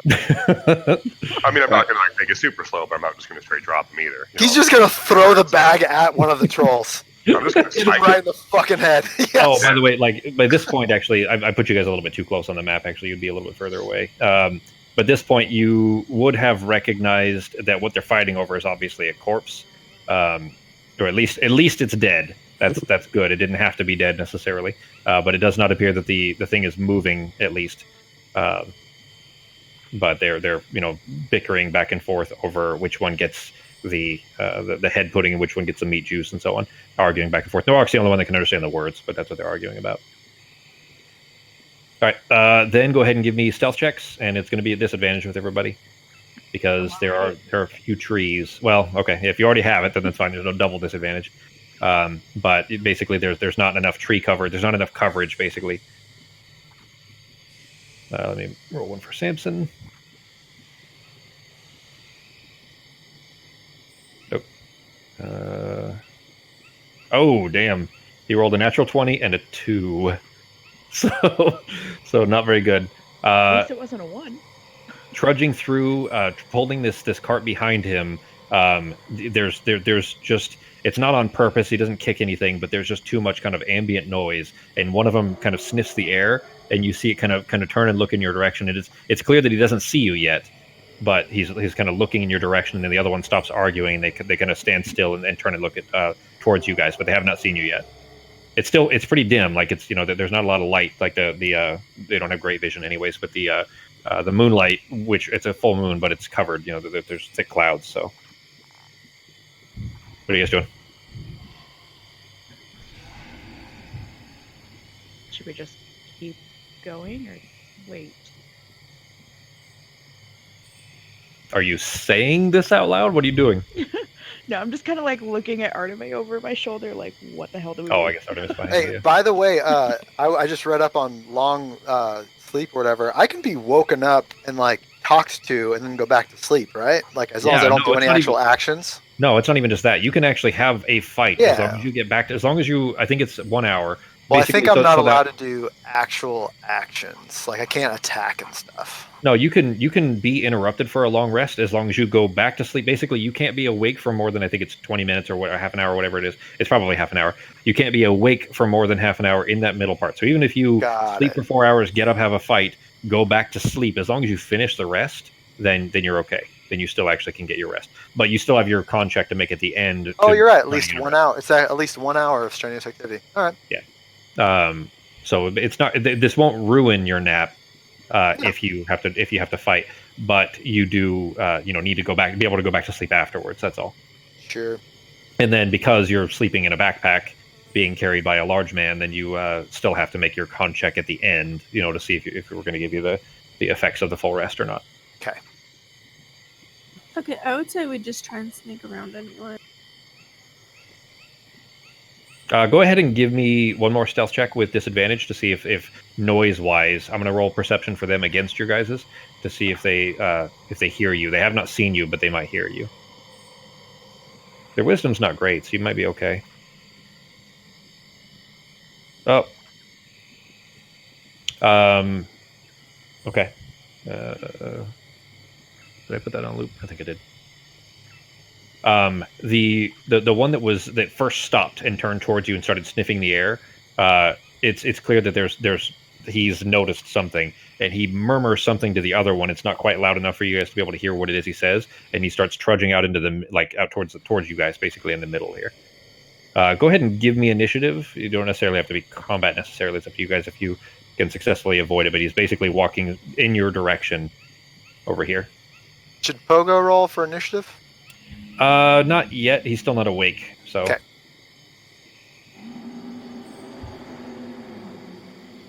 How tall are these things? 9 feet, I think. So 9, 10 Norok size? a little bit taller. Norok's Taller? just under 8 feet. These guys are... Let me Google it real quick.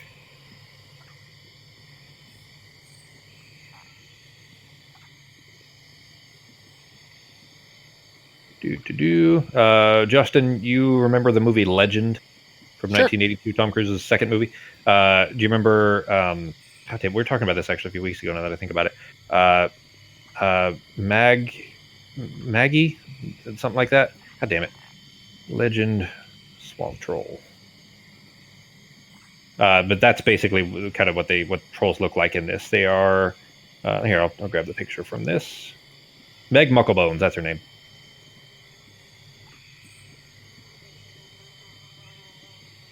I'll drop it in Discord for simplicity's sake.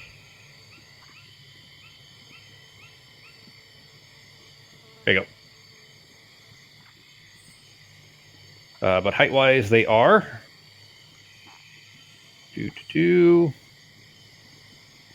No, they're actually Norok height. They're just under 8 feet tall. I thought they were a little bit bigger. But certainly very grotesque. Anyways, this one moving towards you, though. Sorry, as you guys have kind of just stood perfectly still, trying to see if you could avoid it. Keep sniffing the air, and it's definitely continuing to move towards you. Are you guys going to do it? It's basically as it moves towards you, you will most certainly be found out. So, are you doing anything ahead of time, or what are you guys running? What are you guys doing? I'd want to move backwards a bit.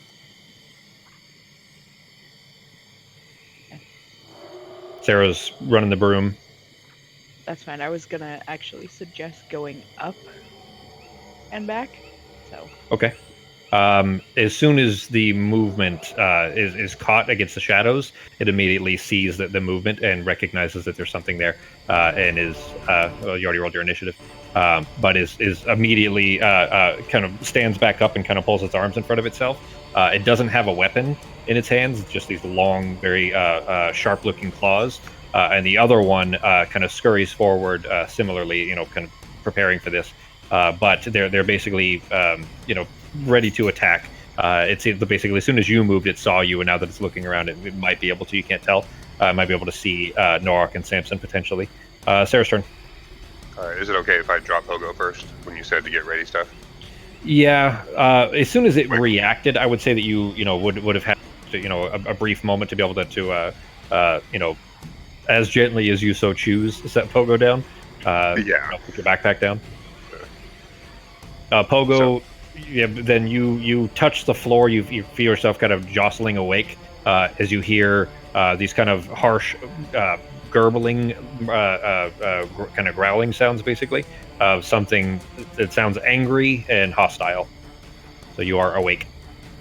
Roll for initiative. Yep. That's a good roll. Oh, well, Pogo actually, well, you know what? Because you were still like groggy and kind of pulling yourself out of this backpack, I'll say that's your first turn is kind of waking up and getting out of the backpack. How about that? All right.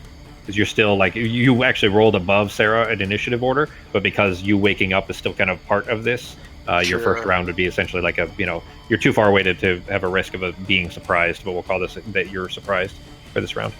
What's Sarah doing? To cast Firebolt. Okay. Oh, come on. It sails right over his head and actually hits into the tree back here. And these trees are cypress. Do you know what cypress trees look like? Yeah. Okay. So you rolled really shitty. So a cypress tree, kind of like a willow, has that long, hanging, disgusting moss. Grave beard, I think is what it's called. It's called something beard. But but these like long dry moss. Even though the trees themselves are pretty wet, the moss is pretty dry, and immediately the fireball catches into it and goes alight, and it's starting to burn away the moss. Whether it catches the tree or not, you don't know yet, but you definitely lit the tree up. How much do I have on my mage armor? Did you cast that right as you were sailing over towards the docks, right? Yeah.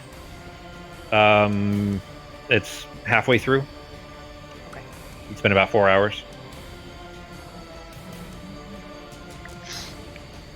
Then that's it for now. Okay. It is Noak's turn. All right.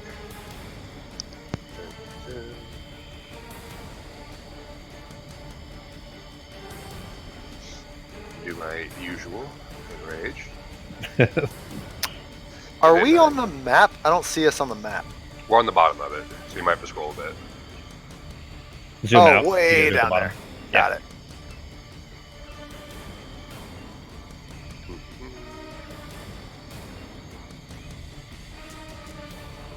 Oh, let me lock the tokens. Hang on. Go ahead and get yourself where you're going, and then I'll lock the tokens. That was the last of my movement anyway, right there. So Okay. Oh, and we're only like, I don't know, 12, 13 feet above the ground? Okay, you didn't fly up real high then? I mean, it No. reacted as soon as you started to lift up, seeing the difference in the shadows. So it was enough to catch its attention, like a T-Rex that doesn't see very well until something's moving. Alright, see if I can smash homeboy over here.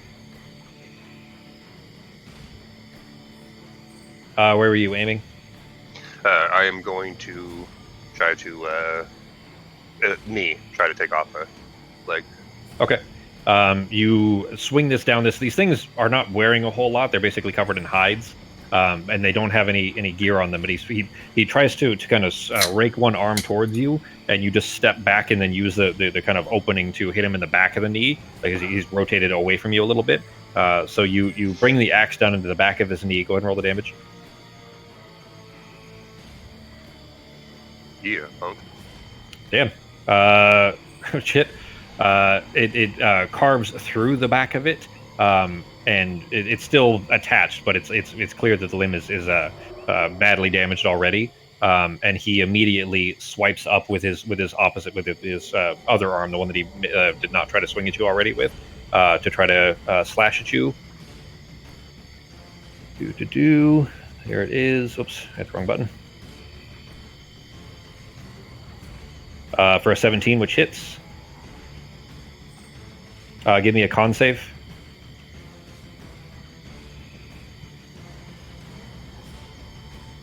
That was his reaction, by the way. Okay. The wound that he slashes up over, like basically chest, it immediately starts to, like, you can feel it burning a little bit. Like these claws are covered in just disease and refuse. But you feel like you probably shrug this off, but it clearly could have hurt quite a bit more. Okay. Go ahead and make your second swing. His arm is basically in front of you now that one that he just slashed you across the chest with, like defensive position. Okay. Then I will. Yeah, I'll see if I can hit that arm, elbow area, if that's feasible, and if not, I'll hit the wrist. Sure. That hits. Go ahead and roll the damage. I don't like this music. I want a better one. Let's do that club track from fucking Borderlands. That was a fun one. It really did. I didn't even think about it like that. It's actually just it's one of the harder boss fights too, from Borderlands. But it's good boss music or good battle music. It's a boss fight in Borderlands, but okay. Shit. You bring the axe upward, kind of a uppercut with your axe through its arm, and it just carves straight through the elbow. And as soon as it passes through the elbow, the arm flips through the air and then lands on the ground beside him, and starts kind of jittering in the swamp water, right next to you. Like an Evil Dead style hand, gonna move on its own. Kind of, yeah. Sweet. Artemis' turn. So we're actually fighting. Okay. Some Fox just sounds so defeated, like, fuck this, I don't want to do this. You are on the back of the broom, 12 feet off the ground. Fall shouldn't kill me or hurt me, right? I mean, 10 feet does. Basically, 10 feet's a d10 of damage for every 10 feet. So if you jump off carefully, then you can make an acrobatics check, and probably not take any damage as long as you don't roll too low. If you got knocked off, that's different. I'll gently go to where my hands are on the broom, Okay. move myself to where my hands are on the broom, and then gently let go. Oh, I see. Okay, so you're only 4 feet or so from the ground. Well, 6 feet from the ground, or so, and then fall. Okay, yeah, that's fine. Go ahead and give me an acrobatics check, anyways, but the DC is super low, so you can roll it with advantage. That's fine. It works out the same, so that's fine. All right, so you actually backflip off perfectly comfortably. This is straight from the top, actually. Yeah. You land very deftly into the soft dirt.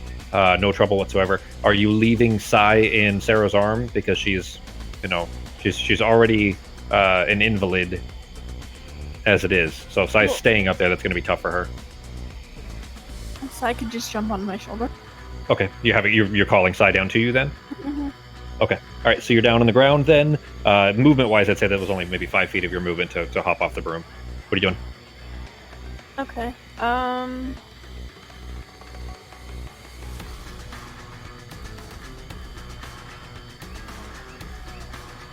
gonna go to here. Okay.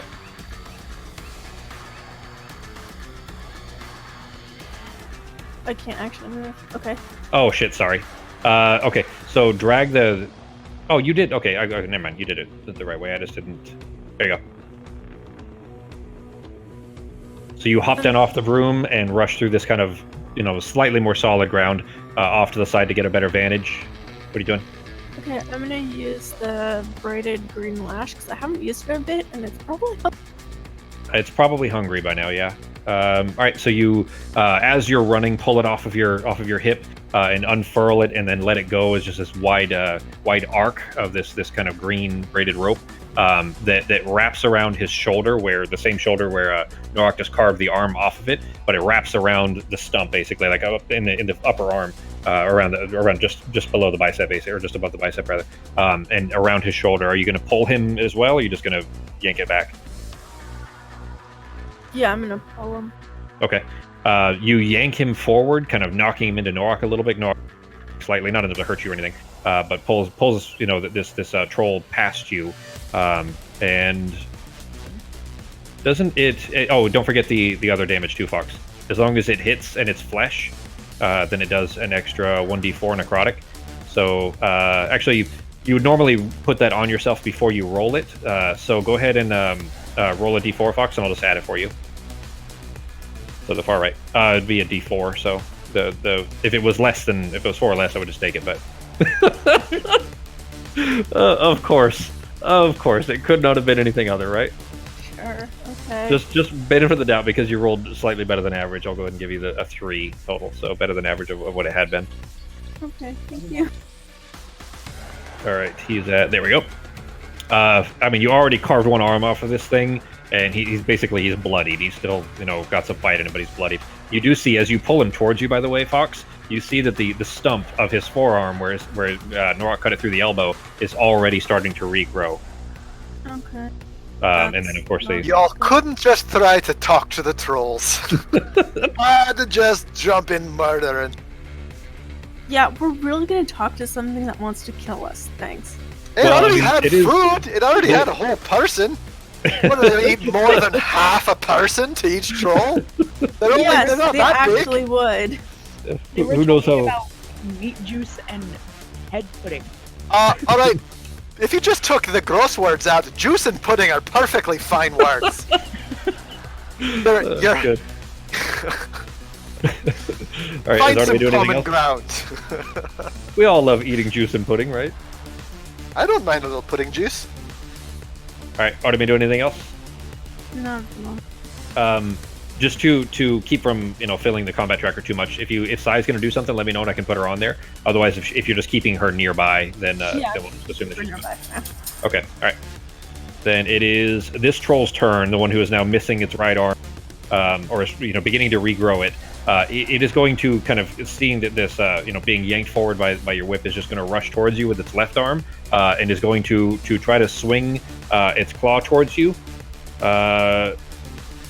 With he does have multi-attack too, so. Oh, natural 20. Uh-oh. Oh, shit. Okay. In addition to standard critical damage, your target's leg is cut off at the knee, slashing weapon, or falls prone, or knee is broken. Are the claws a slashing weapon? Holy yeah, crap. the claws are. Yeah, they're That's long. no good. Yeah, they're long. Like think like Freddy Krueger. The knee hit. It actually rolled an 18. It rolled out of 20. It rolled an 18 on the critical table. It's not going to be actually severing the leg, but certainly the leg badly wounded. But it'll be double damage. This 46 doubled. Good thing y'all didn't go around, guys. That could have taken way too long and been too difficult. So Fox with this No! one slash goes unconscious with a badly bleeding wound in her leg. It was 4d6. Well, it's 2d6 normally. No, sorry, 4d6 normally, but it's 8d6 because it was a crit, which means it was 24 minimum, and he rolled a 6, 3, 5, and a 4 plus 4 on the crit side of the damage. So a badly aimed slash just carves through your leg, sending you reeling backwards and bleeding into the dirt here. This one is he's already pretty badly wounded, but is still certainly enough to be dangerous. The other is going to charge at Norok here. Did that first one step out of my melee range? He did actually, yeah. Okay. Yeah, if you want to Ooh. use your reaction, yeah. Out of curiosity, would he have stepped out before attacking her? Yes, technically. So Oh! yeah, I mean the odds aren't great. Like he'd have to roll really high, but if he could roll high enough, potentially. Let's try. I don't know if you can Let's actually turn back roll some the time! Oh!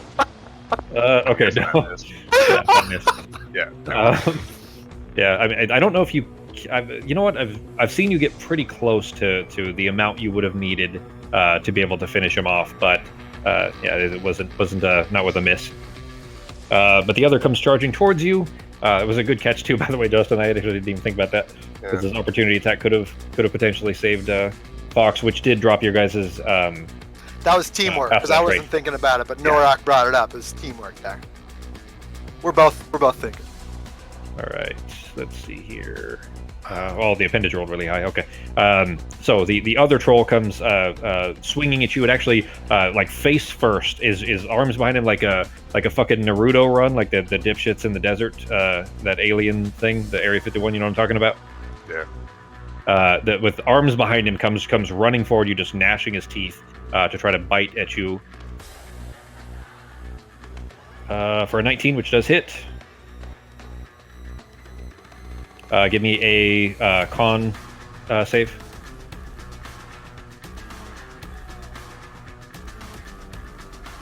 Cool. All right. So the teeth are, as it's coming towards you, you see bits of long flesh that's probably been between these teeth for a very long time. Between it, as its tongue is kind of snaking out, and it just bites hard into your shoulder. And then immediately kind of stands back and just brings one arm wide back to give you a slash across the neck area, but he got a 10, so he misses. That's it for his turn. Samson drops the rope, steps forward, seeing that Arteme was knocked out, rushes to Arteme's side, and is going to cure wounds. He's going to do it at 3rd level. Arteme, you snap back awake, healed for 16 points. With Samson standing over you, and he immediately, as soon as your eyes open, you see him kind of step over you with his shield in front of the bog troll there, and he goes to pull a knife off of his belt because he can't hold his shield and his greatsword, so he pulls a knife from his belt, but he's basically trying to protect you long enough to let you stand up. It is Pogo's turn. Great. Well, let's see. I think he is going to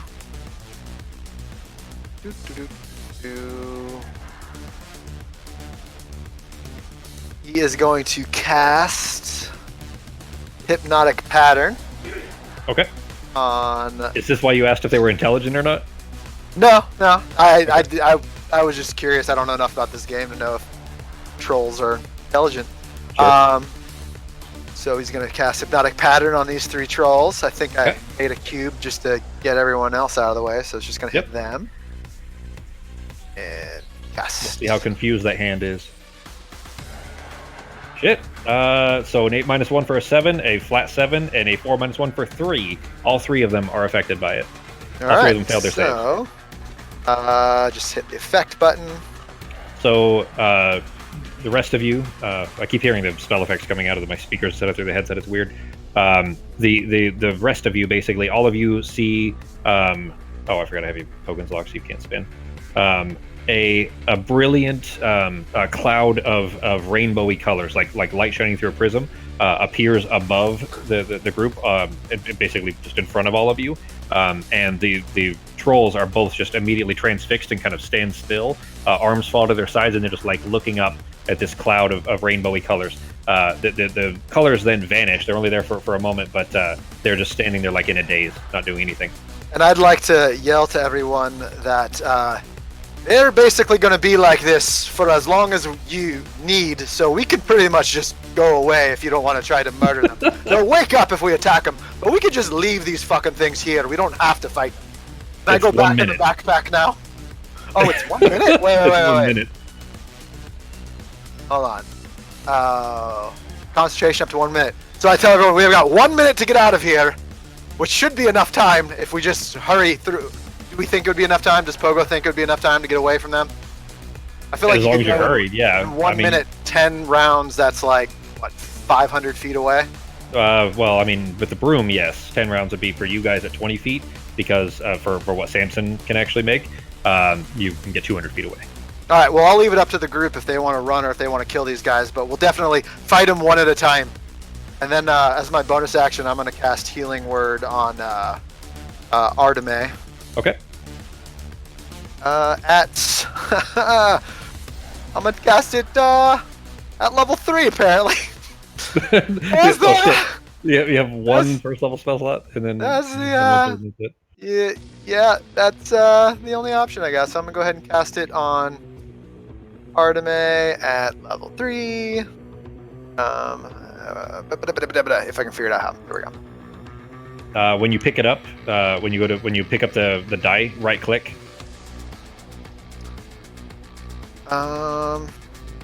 Should I just do it? I'm confused here. Do I right click on where it says the 1d4 plus 5? No, you pick up the die. So click on the heal button. Oh, that's right, and then just do it 2 more times. Yeah, when you cast a higher level, second level or above, increase by 1d4 for each level above first. So click it 2 more times, so you have 3d4, and then drop it on Arteme. There you go. For another 4 or 14. Nice. All right, and that's the end of my. I'm gonna move. I'm just gonna move back behind this tree, and I told them all like, hey, they're incapacitated, but attack them one at a time, please. Let me approve that move there. I you wish gotta approve them. Yeah, on my side, I have to right-click on it and then click like approve. Seriously though, attack them one at a time. And then you hide only once on one of them. All right, that it for your turn? That is it. Now, technically, the hand that's just limbering around on the floor there wouldn't really. Well, actually, it's immune to charm, so technically, it would still be able to move. Oh, I didn't know that. All right. Yeah, it actually says immune to charm. That's what I was looking for, is to see if it, could. So it was still, it would have been affected because it did fail to save. I'm gonna assume the hand's not smart enough to attack these guys out of the stupor, but I could be wrong. well, it's the hand isn't going after them. It actually would. It's going after Norok. Oh, it's like I get it. Specialized jig. Well, I mean, it's considered. The stats are called a crawling claw, but it's a special thing that trolls have. All right. Well, I'm gonna go pee. So you guys enjoy whatever's happening now. All right. But it does minimal damage anyways. I rolled a D3 and half, so Norok takes 2 damage. That's it for the claw, though. Basically, as these trolls are just standing there, kind of looking up and kind of spinning in circles and dazed, this hand, Norok, you kind of stand back and aren't really paying as much attention, like seeing these trolls just instantly kind of transfixed as this claw comes up, and grapples its way up your leg and then digs its sharp claws into your shin. And then you kind of see this hand just kind of and is basically trying to hold onto your leg there. Sarah's turn. What are you guys doing? Well, seeing the hand move, I'm going to cast a firebolt at the hand. Okay. Of course, that And it hits. Yeah, not the one that matters, except for lighting a tree on fire. Hand is instantly gone up in flames. It's caught on fire. In fact, actually, Norak, you have a flaming hand still attached to your leg. Not enough to hurt you, because as it's caught on fire, it falls backwards onto the back of the hand with the fingers upward, and is like fingers flailing in the air like a dying spider, or a spider that's on fire. No sound from it, but basically that as it is burned up. All right, and then I'm gonna fly over to Pogo and drop down the 12 feet, or I guess it's 15 feet, and then ask him if he wants a ride, and if he gets on the broom, go back up the last 10 feet of movement.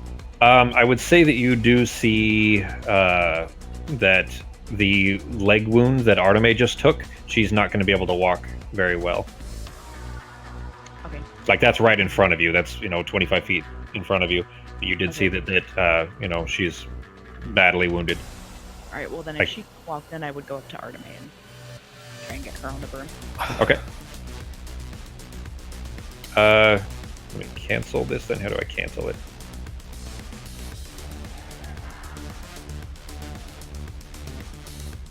Yeah, I don't know. Here, I'm just gonna. There we go. I just unlocked it. And then lock. Okay, go ahead and do your movement again. All right. So Since you're as the crow flies, anyways, it's pretty simple there. Arteme, Sarah flies in behind you and is kind of beckoning you to try to get up onto the broom.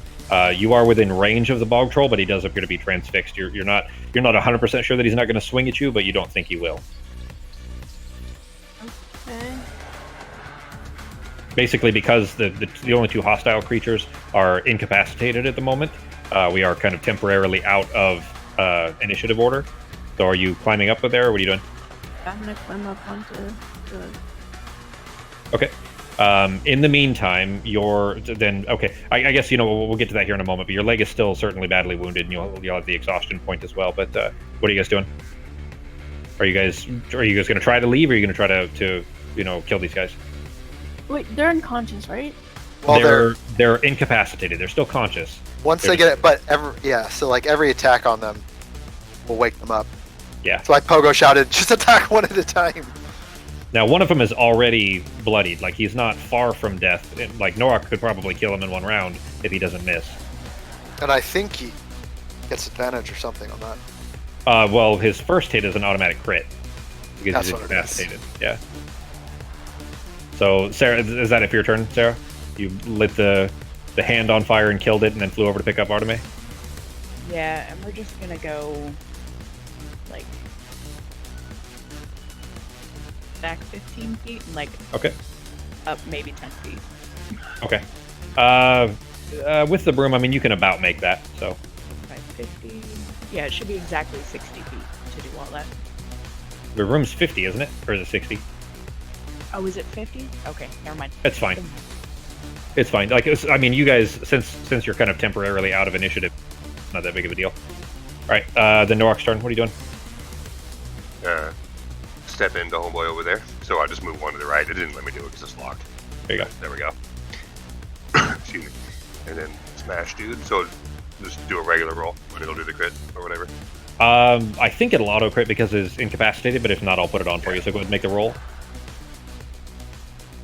I mean, it's an automatic hit for sure. I don't know if it's going to do an auto crit. Go ahead and he's basically just kind of standing there, his head kind of back, so you're kind of hitting him in the back of the neck essentially from behind. Go ahead and roll the damage, and if it doesn't automatically do a crit, I'll put it on for you. 26. It did not do the crit. Oh, it was Grey Weapmaster. Okay.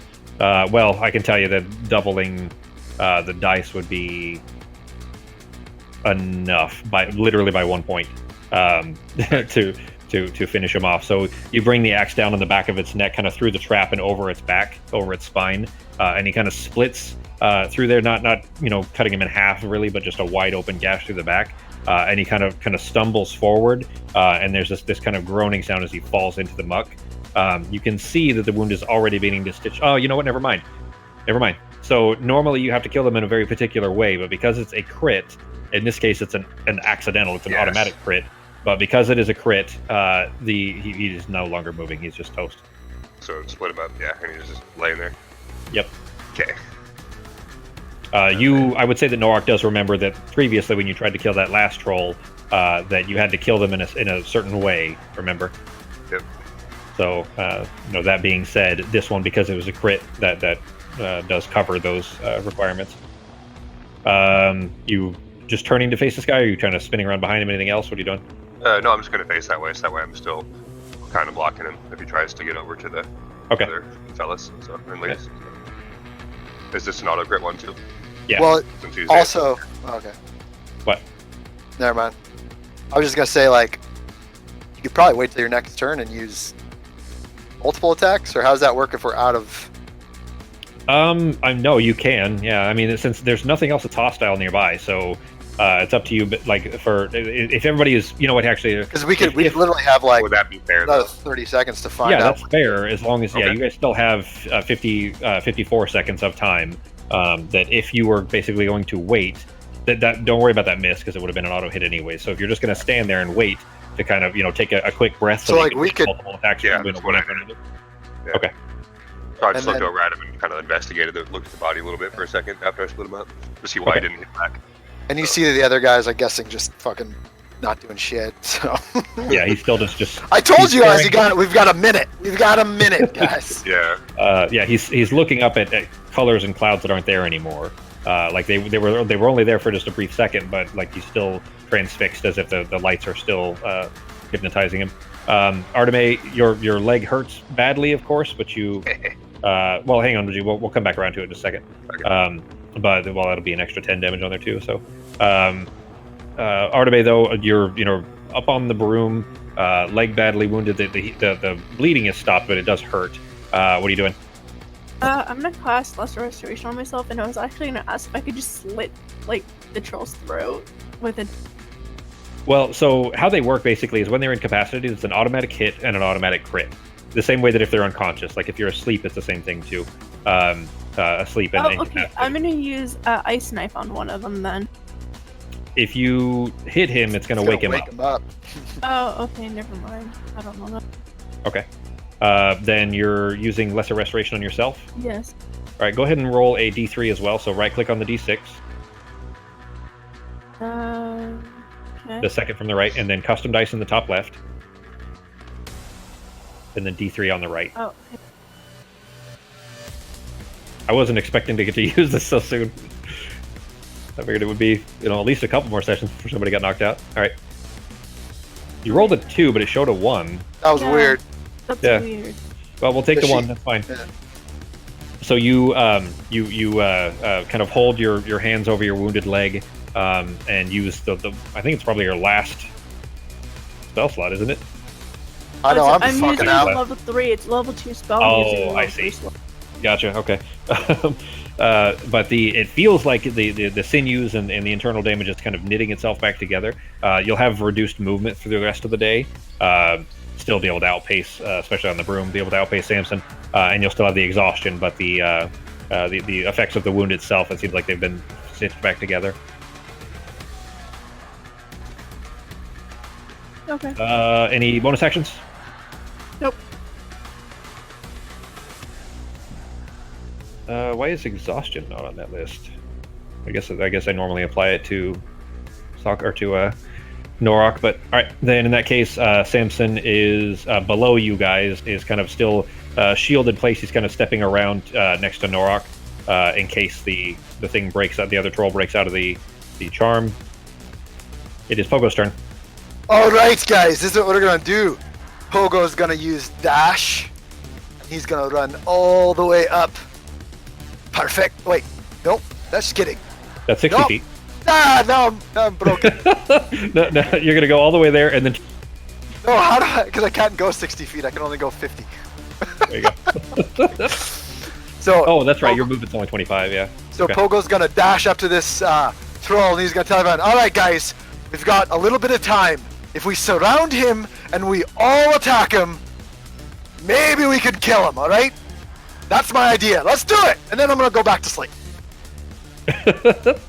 So that's actually going to be the end of my turn. Okay. I'm gonna end it there and just tell everyone the plan. Like, let's all get around him, let's all attack him, and then it'll be Yeah, fine. this one has not been injured yet at all. So I mean, he's still. Yeah. The first one, Norak got a few good hits in him pretty quickly. So like he got knocked out pretty fast. But if we all attack him at once, let's make it happen. When they are broken out of it, is it the beginning of their turn or at the end of their turn? I wonder. Bring up hypnotic pattern for me, Justin. You create a twisting pattern of colors that weaves to the air inside the pattern. Blah, blah, blah, blah, blah. Each creature in the area who sees the pattern must make a wisdom saving throw. On a failed save, the creature becomes charmed for the duration. While charmed by the spell, the creature is incapacitated and has a speed of 0. The spell ends for an affected creature if it takes any damage or if someone else uses an action to shake the creature out of its stupor. It doesn't specify if they. Well, I guess it's not even okay. They only So get the as soon as one they get turn at hit- the beginning, and then they're out for a minute. So I'm guessing we have like 25 more Well, seconds. okay, but what that means though is as soon as they're hit, they are back in initiative order as normal. Yep. So as soon as they're woken out of it, the reason I was curious about that is because if it meant that once they're woken up that it's not till they can't act until the end of their turn, then basically you would still go around the entire turn order. Yeah, I but- super don't remember where the initiative order, but I feel like we Well, all I kind do. of turned. I know where they're at. Yeah. So I mean, I can tell you that if you guys feel like if you all surrounded him, if you follow the plan that Pogo said, that you would probably all get at least one good good turn in, one good whack. In Norok's case, 2 good whacks to try to take him out. So you guys have, I mean, just in kind of figuring out this plan, you've spent one round of 6 seconds of time. Sarah, you're still driving the broom. Are you flying over them? Is that what you're doing? Yeah. Okay. And we're like 10 feet up. Okay. So just above him. Well, like there you go. behind and above. Yeah, but I mean, he's 8 feet tall, so I mean, you're basically looking at the back of his head. You might want to go up like 2-3 more feet, unless I don't know what kind of attacks you're planning, but you might want to be up that a little bit. I mean, as long as it's not a cask of explosion that you're going to throw at his feet, Yeah, well, I'm not sure I have any more movement to go up. Although, Okay. no, Oh. we're already up 10 feet, right? So that's 45, 50. All right, so we'll be like there. Okay, so not within his melee range then is what you're aiming for? No, yeah. Okay. And then I'm going to hold a firebolt for right after Norok's first hit. Okay. Then in that case, I guess, what is Arteme doing similarly?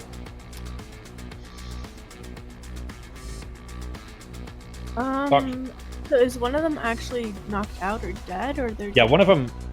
Why is The grave What went do off for some reason. The one Yeah, to the looks like- right's already. somebody healed Dead. him? Oh, I think Pogo when he used his healing. Oh, did I actually heal him? Yeah, I did not mean to heal the bog troll. Oh, okay. How the fuck? How does that even happen? I was Well, just I gonna mean, say- Arteme was nearby. I might have clicked on accident. What's that? Okay, so I'm gonna target this one, and Whoever hits it first is going to wake him up and gets an auto crit. So just keep that in mind. Yeah. So I'm thinking Norok should probably be the one to handle that initial attack. yeah, okay. And then that's everybody's fine. readying their actions to try to hit. Yeah, after. I'm readying my Okay, rapier. I'm gonna ready my ice knife to hit him after. Okay. What level, Fox? Level 1? Yeah, level 1. Okay. All right. So ice knife for Arteme. What was it from Sarah? Firebolt. Firebolt. Oh, Okay. and I'm gonna call to Norok to move away from it as soon as he does that, so he doesn't get hit by the cold bit. If he moves away, it's going to be opportunity Attack, attack because yeah. he'll be awoken. Okay, then I might But I just mean, use my you've whip. hit Norok. Okay, that's fine. Whichever one you want to use. Using the whip from on the broom is going to be a little awkward. You might end up kind of rattling the broom loose a little bit, or potentially basically it seems like it could be dangerous. Okay, then yeah, just the ice knife, and I'll call out for him to kind of be careful of the cold ricochet. Okay. Yeah, Yeah, you've hit no Norok with ice knife before, so like he's been okay. I'm not too damaged, so I should be able to survive it. So Yeah, he has a little more than half of his hit points. Okay. Norok almost never gets low, so What kind of crap is that, dude? Although luckily that's an auto crit though. Good thing I that's a know, fucking auto crit. I will. Wait, what's that, Fox? Fox? I'm What do gonna you say? use healing word on Norok. Before, okay, you can do that as your bonus action while you guys were planning. So go ahead and Okay. roll the healing word. Thank you.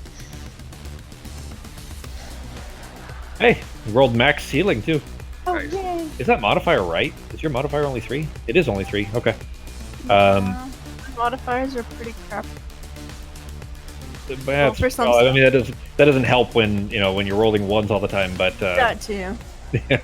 but you rolled well at least for this one. So all right. So some of the wounds across your chest where the raked claw mark had been from the first troll start to knit back together as you prepare yourself to swing at this one. He is basically you're standing in front of him with like looking at his exposed neck. He's like chin upwards facing the sky. What were you aiming for? Yeah, we'll just go for his trap neck area. Okay. Since I'm from the front, so. Okay. All right. Then you bring it down in a wide swath over the neck and carve through the chest. It would be an extra 4 damage on that. Let me put that on there. Hang on. It was from your earlier roll because he had not been injured yet, so I had to take the damage back. All right. For a total of 26. Go ahead and if you're gonna make more attacks. Yeah, and then everybody's. Do you want me to roll my second attack first? Well, the or is trigger. everybody stuck You know what? Actually, let's go ahead and do because Sarah and Arteme were attack. both. Actually, all 3 of them were specifically triggering off your first attack. Yeah. So go ahead, Sarah, Arteme, and Pogo, make your attacks. Pogo was just going to poke with his rapier, right? Yeah, basically. Alright, balls. Fucking that's your. I mean, he's basically at ball height, so like he could go quads or he could go balls. Since we're, do we have to roll to hit or just roll damage? Well, so the thing is, he's awake from the first hit, so you still would technically have to roll for the hit. Got it. It's just the first one where he's still incapacitated. So, but that does not hit. So Does not. Pogo aims for the balls, ends up just getting air and some loincloth on his on the tip of the rapier. Yank the rapier back. Sarah, your firebolt definitely hits. Alright. Why am I seeing there we go. Okay. Okay, and his regeneration. Okay. Never mind. I shouldn't have said that out loud. But it was because it's fire, so that negated that portion of it anyways. That was a good blast too. All right, go ahead with Fox's or for Arteme's ice knife. Okay.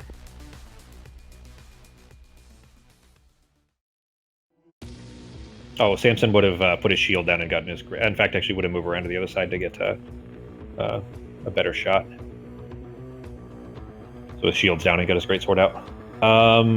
Ice knife, dex save for. Why is a dex save from Arteme? It shows that. Oh, it's his dex save. Never mind. Okay, I couldn't see why, or I didn't understand why it was showing me 2 different colors. Usually it should have been the same color on my side. But anyways, he failed. So the explosion part of the ice knife hits him as well. Go ahead and roll the damage for that. Would Nice. Pogo had a +2 to hit? Yeah. He would have had a flank. +1 to hit because Norak is on the side. He's not directly across, which would have made it a 10, which I don't think is enough. No, AC is 15. So, Sure. Damn, Fox is actually rolling well tonight. For a change. Yeah. Was that the explosion damage too? Oh, it was. Yeah. Yeah, you did both. Okay, cool. That 10 is also what it hits Norak, and Norak it's actually the explosion, the ice knife that you send into his back explodes and shatters into just little crystalline chunks that also bite into Norak's skin. Norak, you do not resist that 10 because it is it's cold damage. But similarly, Pogo, you see a white streak over the shoulder after this flame bolt hits him in the back. A white streak flakes over that also hits him in the back and explodes, covering you in these crystalline shards, which hurt for 10 damage. Which you still manage to keep your concentration, although that doesn't. Oh shit! Yeah, if your concentration drop, well, it doesn't matter anymore. It doesn't matter anymore. Yeah, he's already awake. Yeah, and similarly 10 damage to Samson. All right, so go ahead now, G. That everybody else has had their turn. He looks like he's just barely bloodied. Okay. And you missed. Dang. he got kind of, as soon as he got blasted at the back, he started to kind of spin around, both claws kind of in front of his face, like he's about to turn around to try to swipe at whatever's there, which, there isn't anything there, but he didn't know that. But as he kind of spun around, you missed with your second strike. You did not, you didn't bonus action, right? You didn't Frenzied Rage? No. Okay, all right. So he is now conscious and moving, and he looks like he's just barely bloodied. How is this guy? Oh shit! Okay, now I know what's happened. Okay, so I thought it was that Pogo must have healed him. No, it's his regeneration. They automatically get 10 hit points back, and because I didn't remove it because of the crit, so I'm just going to drop him off of the map. It's basically automatic. They auto heal, but just remember that corpse is there. So.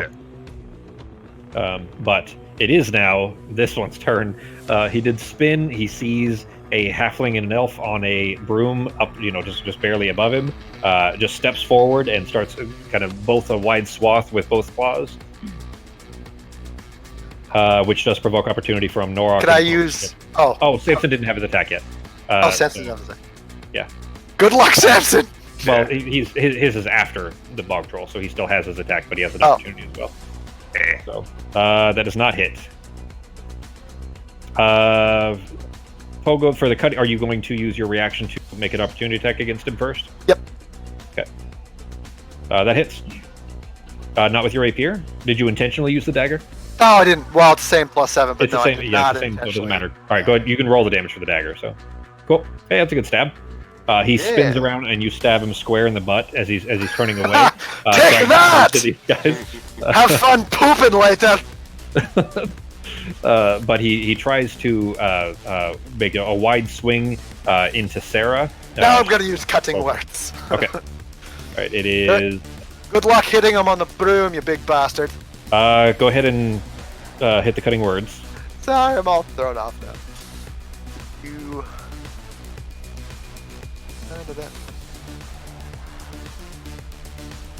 Wait, what I wanted.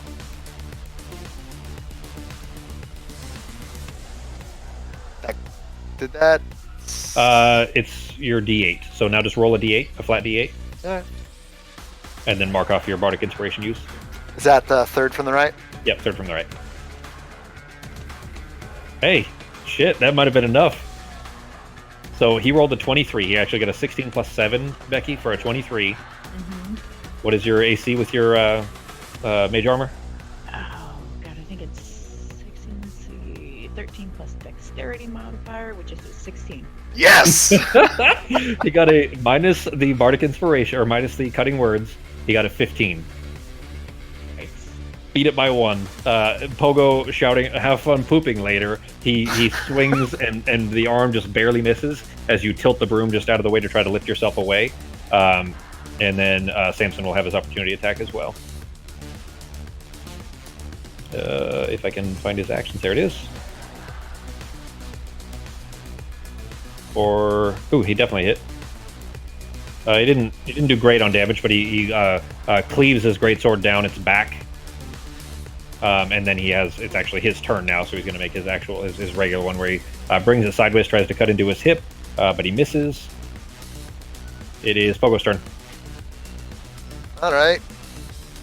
Well, I'm just going to use Vicious Mockery. Dang it, what do I keep looking at? I'm going to use Vicious Mockery, cast this on him. Okay. He failed. Alright. Good. Okay, and now he has disadvantage. Okay, cool. And then Pogo is going to just run back behind this tree. Oh, wait, 10. Nope, that's not right. He's going to run there. So he's going to get Oh, okay, so you further away. you can redo it on your side. I see. All right. Square you off there. All right. Is that it for your turn? That is it for my turn. Okay. It is Sarah's turn. This troll is 3 feet below you, swinging up at you with its claws, trying to reach you. What are you doing? How bad does he look? Pretty bad. Like he's well past bloodied. I mean, he's got a swath carved out of his chest, one out of his back. His back was on fire temporarily. but you do know that he does heal a little bit every turn. And then he, of course, had that blast of the ice knife, and then he was jabbed in the butt with a rapier. Right, so if I go here, I get +2? Because Samson would have to be directly, like, Samson's not in melee range now, because he moved. Wait, no, Samson actually had to move closer to get to him. There is where Samson is. So for you to get the +2, you would need to be here. okay, well then I will go there. Okay. And So you spin the broom midair to get above his head, basically off to directly on the other side of Samson. and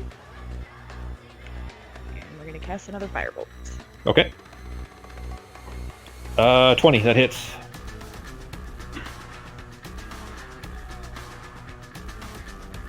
Oh shit! He had 12 hit points left. You did 16. Yes! And it was fire. So you square in the face with a firebolt. The eyes begin to kind of melt as the skin is just kind of burning off of him, leaving the head pudding and some meat juice. He kind of stumbles in midair, like forward towards you, and then falls face first into the swamp, kind of half on top of his dead buddy. He's toast. Pogo's gonna go back into the backpack. He just crawl He's right gonna back. wrap himself back up. Say, I need another 2. If you feel good. This is too much. I'm going back to sleep. All right. I'm gonna so- crawl back in there like in Star Wars, where it's inside one of those wampas. Just get nice and warm and cozy. That's good. Samson just like he puts his greatsword back on his back, like his shoulders slumped. He just kind of trudges his way slowly back over towards the cart to go grab that and get ready to leave. I've unlocked the tokens now, but Is there anything left of that corpse? the ones they were fighting over, Uh-huh. it's less a corpse now than it is a pile of parts, let's say. At one point, it probably was, all together in humanoid shape. Right now, it is each limb is probably in 2 to 3 pieces. The head is taken off. There's a torso, most of a torso. It's basically a pile of parts. Yeah, I'm not touching that. All right, ready to go.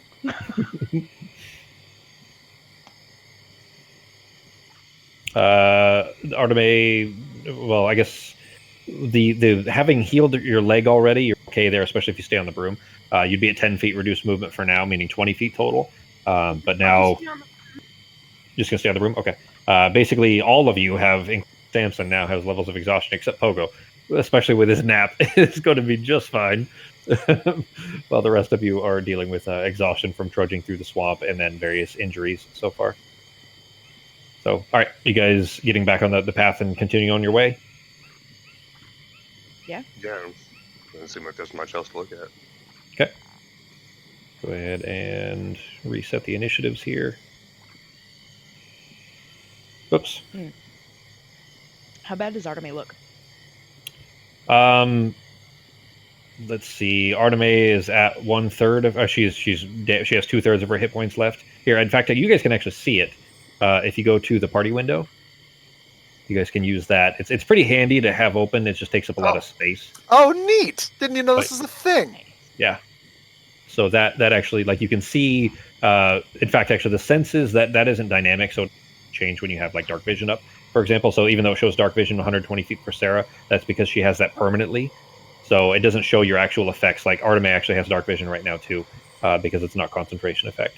But you guys can see your guys' if you'd used hit dice, it would show those. How is Sarah down a hit die? Did you use? Oh, you used one in that last fight, in the fight at the docks, didn't you? Yeah, I used the Ring of Healing Surges. Well, it's saying Okay. that Norok is actually the lowest. I will go over and tap him on the shoulder and use the last thing in the ring. Okay. The Nork, you can go ahead and use a hit die. While you guys are kind of gathering together, near Samson, he says, I mean, Nice. I suppose I should help out as well. So that's a good roll, G. I guess you're out of a D12, so you got a 66 instead of I was thinking it was an 8 out of a 10, but instead of an 80. But he tosses out a couple of cure wounds as well. He has 2 more slots, so he says, I can help two of you a little bit, or I can help one of you a little bit more. Who is hurt the most? I could just use healing word on myself or Norak, so Joe and he can't heal. I can. He says, Gleeman. I mean, I see you taking a nap there. Are you okay? You take any hits? Talking to me? Yeah. Yeah, I got hit a little bit, but if you want to heal me, you can. Otherwise, I'm just gonna sleep in this backpack. Super comfy. Because because of the sleep, he says, well, I think the big guy probably needs it the most, so I'm gonna go ahead and top him off a bit. I'll tell him thank you. He healed you for 11, so. I also but that healed is, him a bit.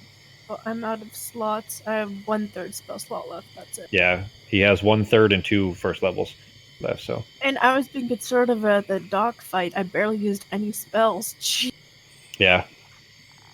Yeah, you guys are pretty burned on resources now, so. Don't worry, guys. Once Pogo's got a good night's sleep, he'll be all set to help out.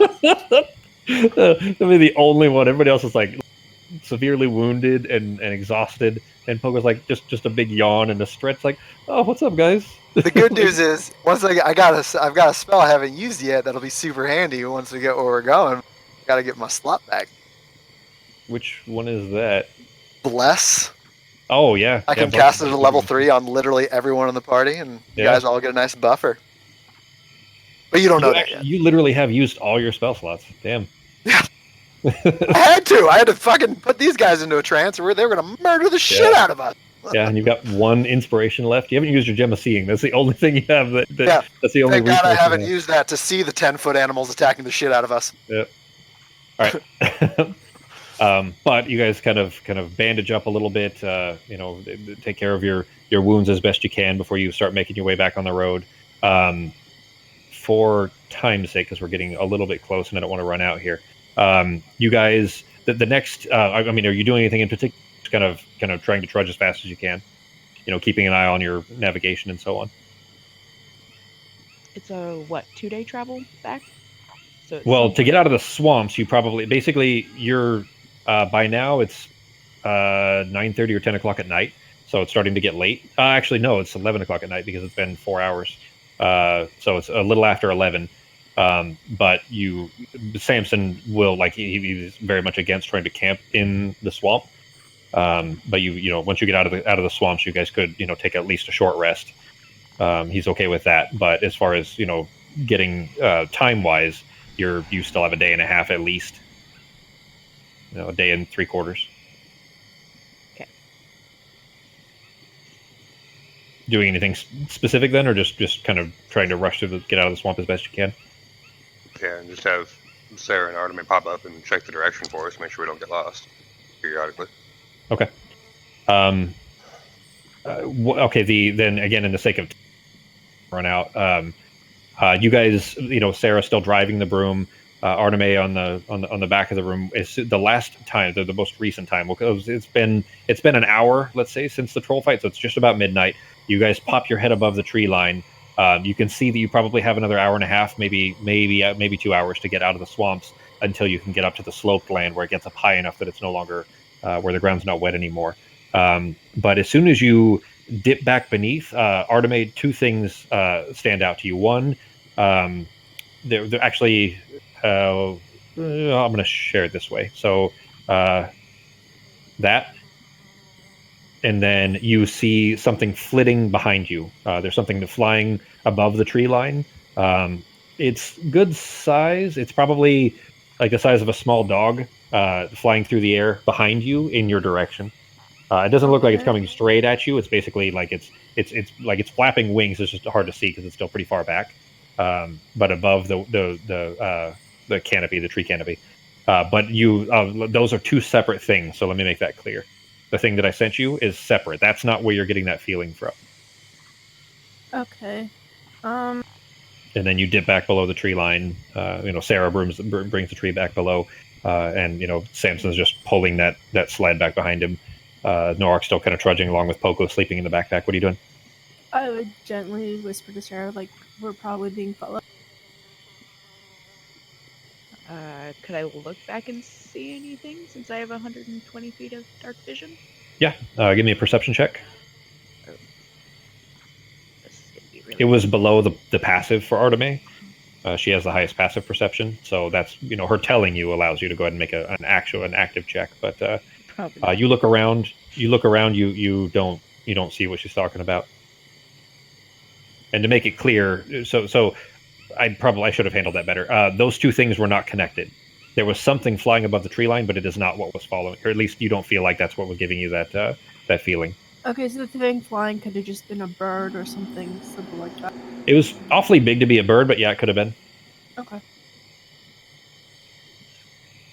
All right. I mean, it was winged. It did have wings. These swamp mosquitoes ain't no joke, guys. Dinosaur mosquitoes. Then I guess since we went back down, just let them know that we might be being followed. Samson he doesn't stop. He says just keep going. Then let's not let them know that we know. And he's still pulling it. Pulling the rope that he's using to pull the cart. And kind of just nonchalantly tries to look over his shoulders. If anybody's looking around, Pogo's still asleep. If anybody else is looking around, give me 2 rolls, one for stealth and then one for perception. Should I roll another one? Or just keep the same perception? Enough time has passed, I'd say you can go ahead and make another check if you want to.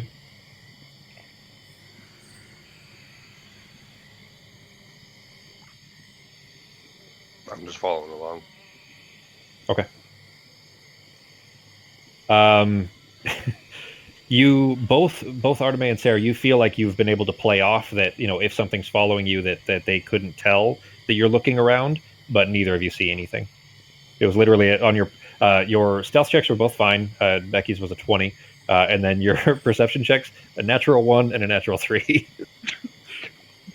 So not so good there. But as you guys are kind of trudging along, Samson looking around, he doesn't appear to have noticed anything, or at least he hasn't said anything. You're in this bog path between all these sickly-looking cypress trees that are bearing veils of those thick, kind of mossy strings we were talking about earlier, and this just kind of ever-present, incessant whine from all the swamp insects. You don't really hear anything else, anything that's standing out of any noises until a very thin, reedy voice from behind you says, "Don't make me use this." And it's still dim. It's still very dark. You just hear a very thin, very small, reedy voice says, "Just don't make me use this." What do you do? Can I glance over my shoulder? Yeah, I mean, it's right behind you. It's literally the moment you look, you see there's no trouble to this at all. There's a small humanoid shape, about 4 feet, 4.5 feet taller, so a little bit taller than Pogo or Sarah, wearing a dark brown wool cloak with its hood pulled up, and peeking out from beneath the hood is this long black bird's beak with 2 big golden eyes above it. And then jutting out from the wrist of this kind of muddy-looking overcoat, you see a black-feathered, kind of scaly avian hand that's holding this rusty dagger in your direction. Specifically Norok's direction. Norok and Samson, because they're in the back.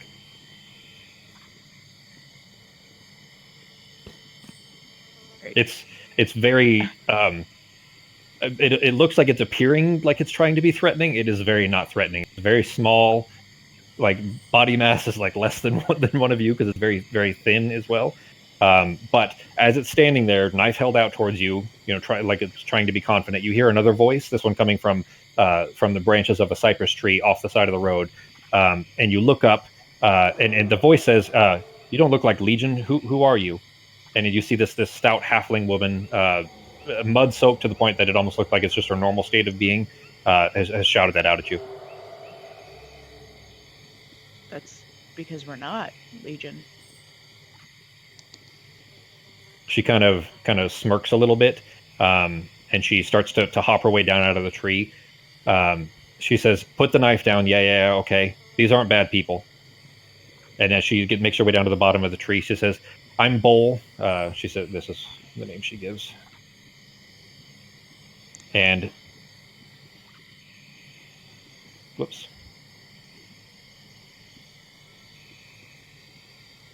She says, "I'm Bull. This here is yeah, okay." That's the other name she gives. And the bird chirps excitedly.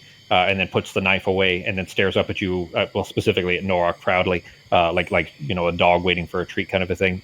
Give me nature or flat intelligence checks. Anybody? Nature, if either one, whichever one you prefer. Except for Pogo, because he's still asleep. Actually, hang on. By now, actually, it would be almost time. It was 7 o'clock. You have like another half hour that Pogo needs to get his sleep in. Works for me, man. This is the easiest day. Literally an entire fucking session you fucking nap through, except for a fight in the middle. By the way, can these other are these bird halflings then? Are these some sort of bird creatures? Well, that's what this roll actually is, to check to see if anybody would recognize it. Sarah definitely knows what they are. This creature is called a Kenku. You'd think if they saw me crawl into a backpack and then picked up, they'd be like, "Yeah, these guys are cool. It's fine." Well, okay, I think Ben knows what a Kenku is as well. Becky does. Fox, do you know what a Kenku is? It's a puzzle Nope. where you got to put a bunch of numbers in the right That's boxes. Sudoku. Sudoku. Lame joke. I expected better out of a stand-up comedian.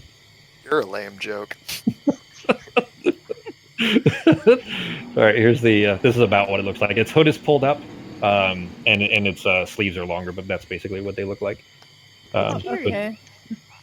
It is very cute. Curie-like. It's adorable. It is a I little want bit. one. I mean, other than the threatening you with a knife and all, like it is relatively nice. But it did put the knife away, and it seems like it's it's happy. It's like it's very excitable, like a little puppy, really. But anyways, Arteme definitely knows what. Sarah definitely knows what this is. Arteme, you know what? You would have advantage on that, Fox. So we'll take the 10 because you dropped the 10. Okay. Having just been a little more worldly and traveled, you would have advantage. So we'll just take the 10 plus 5. So you recognize what it is as well. Norak, yours was high enough too. So basically, all three of you know what these are. Arteme, you've probably met one before, one or two. Sarah, you probably haven't met any, but you are aware of them or having read about them. But Bowl, the halfling woman, she says, "What are you lot doing here?" We're trying to make our way to Dunskathak. She squints a little bit. Give me, you're telling the truth. Give me a persuasion check. If I can roll my side. There we go. Okay. She says, "Are you refugees then? Like you don't look like folk that should be traveling through the bog. You're not even equipped for being out here." Technically, we're refugees, yes. She says, I was at Cadogan earlier. I didn't see you. Where'd you even come from? Folk like you don't just go wandering through the swamps." We were at Cadogan. Like, we just came from there. She looks at it. She kind of does that what's up gesture at Norak. She says, "I don't think so. I would have noticed him." Yeah, we were fighting some pretty big guys on the docks.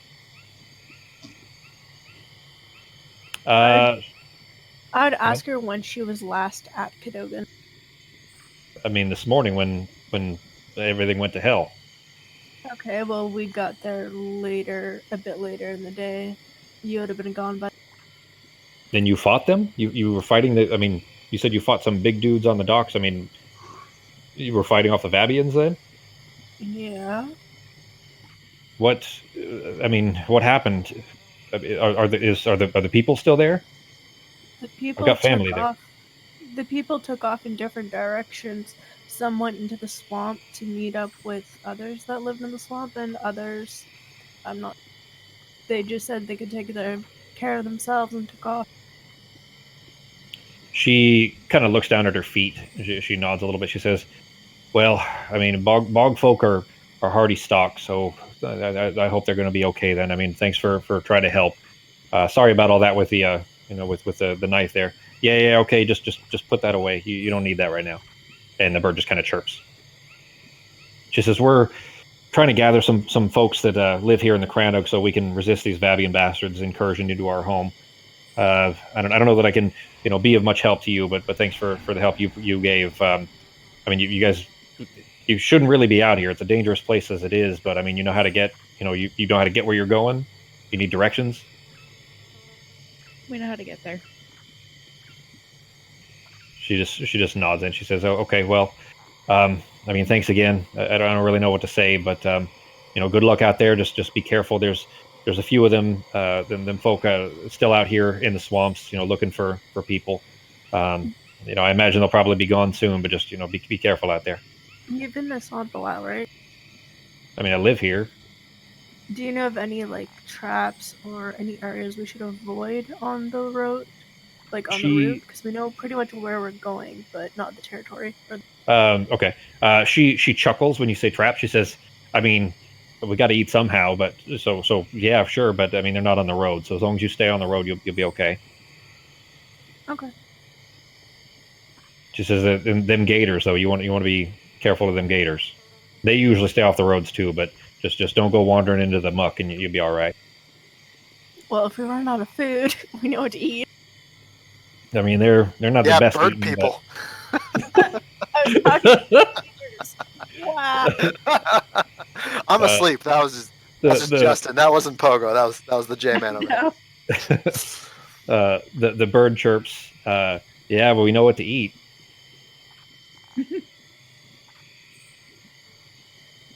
Arteme would know this too. The Kenku aren't able to speak normally. They have to mimic. They can only mimic, in fact. They can write, they can communicate otherwise, but specifically when they speak, they can only mimic sounds that they've already heard. And she was just parroting back what you said.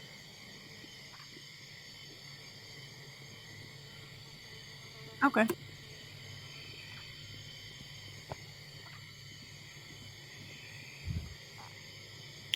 Sorry, I had to set them there. But Bowl, though, says, well, I mean, if you just stay on the roads, you'll be all right. Just, if you see anything big moving in the swamp, just don't look at it and keep moving, and you'll be fine. I mean, real big. And she kind of holds her arms above her shoulders. And even then, she's only to waist height for Norok, but it's clear that she means something much larger. Okay. Well, I would say we just killed a few trolls back there, so it's not like we can't defend ourselves. She says, I mean, trolls are dangerous for sure, but they're a little slow and a little dumb. So as long as you keep out of their range, they're okay. What I'm talking about is a lot bigger than that. Okay. Like tree size. If you see something big, just don't look at it and keep moving, and don't try to provoke it, and you'll be fine. Gotcha. Good to know. She says, "All right, well, yeah, okay, and I gotta see if we can find some of these folk that got kicked out of town. So, we'll be on our way. But good luck. I wish I could help you some more." You too. Good luck. She just nods, and the two of them go. In fact, you notice that they don't go down the road. They actually go perpendicular to the road to go back in towards the muck, kind of stepping through the watery water, the ground, until they're back behind the trees. They're still moving the other way. The bird does occasionally look over its shoulder back at you guys, but they just keep moving out into the muck. What are you guys doing? It must have been the bird that was flying on top of us, right above us. Based on, go ahead and give me another nature advantage. In fact, actually, this would be because the exhaustion isn't going to ruin your knowledge, like something you might actually already know. So go ahead and give me advantage, and you might have to roll it twice because of the exhaustion. Sorry, so that's a flat roll. That'd be enough. That bird, the wings don't look like they're. The bird would be too heavy to be able to fly. Those wings aren't powerful enough. Okay, so it was something else. Yeah. Also, they have got brittle bones, so. Yeah. I'm just saying we could take them. We could fucking easily eat them. I mean, yeah. Plus, it's a corvid. Like, it's not going to taste good. They eat, refuse. They eat like garbage and dead things. I mean, I don't know that a pigeon tastes like shit. I don't know. Pigeons probably less so, but ravens and crows, that kind of bird is called a corvid. I think blue jays are of the same family, but carrion. Yeah, they eat carrion. So I mean, it's not going to taste good. if it wasn't even make you, or if it didn't make you sick. True. All right, so you guys continuing along? Yeah. Okay. Making it, I would say actually by now Pogo's awoke. So with 15 minutes left in the session here, Pogo is woken up, got a big yawn, stretching, big arms stretching over his shoulders from Norok's back, but is awake. Go ahead and make your con check on Pogo. Beat a 10. Oh, just a straight con check? Yep. Unless you have anything to give yourself advantage. Son of a bitch! Wait, hang on. That's You get 1 out, only because you accidentally clicked on strength. Oh, wait. Oh, that's because it's... Oh, here we go. 10 or above. So, That's funny. Pogo- You know what's funny? I literally just saw the C and I wasn't paying. I just clicked. I was like, oh, that's because it's my strength check button. That's not the C that I was supposed to click on. Yep. Oh, boy. So Yay! Pogo somehow managed to sleep through an entire trek through a swamp. Cast one spell and stabbed one time with my rapier and then went back to sleep. No, those were. I mean, that could have been a much worse fight, had they not been incapacitated. So that worked out. But I'll go ahead and apply the long rest just for Pogo. Everybody else is like physically exhausted and wiped out. Don't worry, guys. Next time we run into the shit, I'm gonna bless you all. You'll have a great, easy time. We'll breeze through it. Did I have All right. I had the weirdest dream. There was like this giant pigeon, and it was trying to attack me or something, and then it turned out to be a nice person, and then we made friends with it. It was kind of a nice dream. Did I miss anything? Samson is quite angry. Like he is very angrily, mumbling to himself while he's pulling this rope. I'd like to also go and start helping him pull in the rope. Put in a little bit more work since I have a nice rest. I mean, there really isn't any way that you can. It is a halfling size cart. Basically, it's just a big cart, and he's got a rope tied around the handle, and he's just pulling the rope. But the thing is, the rope is over his shoulder, and he's 6 feet tall. Can I push the back of the cart? Sure. Okay. I'll push the back of the cart. Okay. So that does alleviate some of the weight from it. So you climb out of the bag. Norok, you let him out, presumably, right? Yeah. Not going to be a backpack halfling for the rest of his life. Grab him by the top of the head and say, "You owe me, little fucker." Set it on the ground. Yeah, you probably do Not a owe problem. Norok a pretty big favor by now for him letting you... I'll carry you on my backpack next time. That's great. Rage is definitely gone too. Here we go. So you kind of pushing the cart, you do see the kind of boxed tower shape. You can still visibly see the tower because it's not a closed box. The bottom and the top are open, so you do see that tower that had been your best friend, a few days past. As you're pushing the cart, trying to kind of assist him to alleviate it. He's still grumbling, but it's clear that he does appreciate the help because it's clear that he's like pretty badly worn out by now. But you finally eclipse the kind of edges of the swamp. The ground is getting harder again, getting back to like normal consistencies almost. To where you're basically not having to push it quite so hard because the cart slides over the ground a lot smoother as you're making your way kind of up this slope and out of the tree line. So as soon as you're kind of up above this area, the land is a lot more flat. It's still sloped, but it's like there's just not a lot of trees that are kind of blocking your view anymore. I did not have this sound. We can use this one. The one I had was still swamp, so I didn't have one for the plains when you guys got out here, or I didn't have it ready to go. So this one's not quite right, but anyways, now you guys can actually see for miles almost in either direction. It's still dark out, but with the moonlight, with the cloud cover, you can still, it's dim, but you can still see, or if you could, anyways, you'd be able to see much further because of the lack of obstructions at this point. But you are above the swamps, no longer on the wet ground, and Samson is clearly just beat. And it's clear that he doesn't want to say it, but he's kind of giving subtle impressions that like, anybody want to camp soon? Take a just a brief nap before we just take a quick rest before we make our way on. At some point, we're gonna have to take a long rest so we don't all have exhaustion before we get to Dunskadak. I would look for a good point with like either up in a tree or up on like a higher ledge where we'd have a good vantage point to stay down for a bit of a rest, because I wouldn't want any surprises. Would you guys, are you guys going to take a long rest, or are you going to take a short rest? Because if you're taking a short rest, I can play you a song of rest that'll help out with your healing.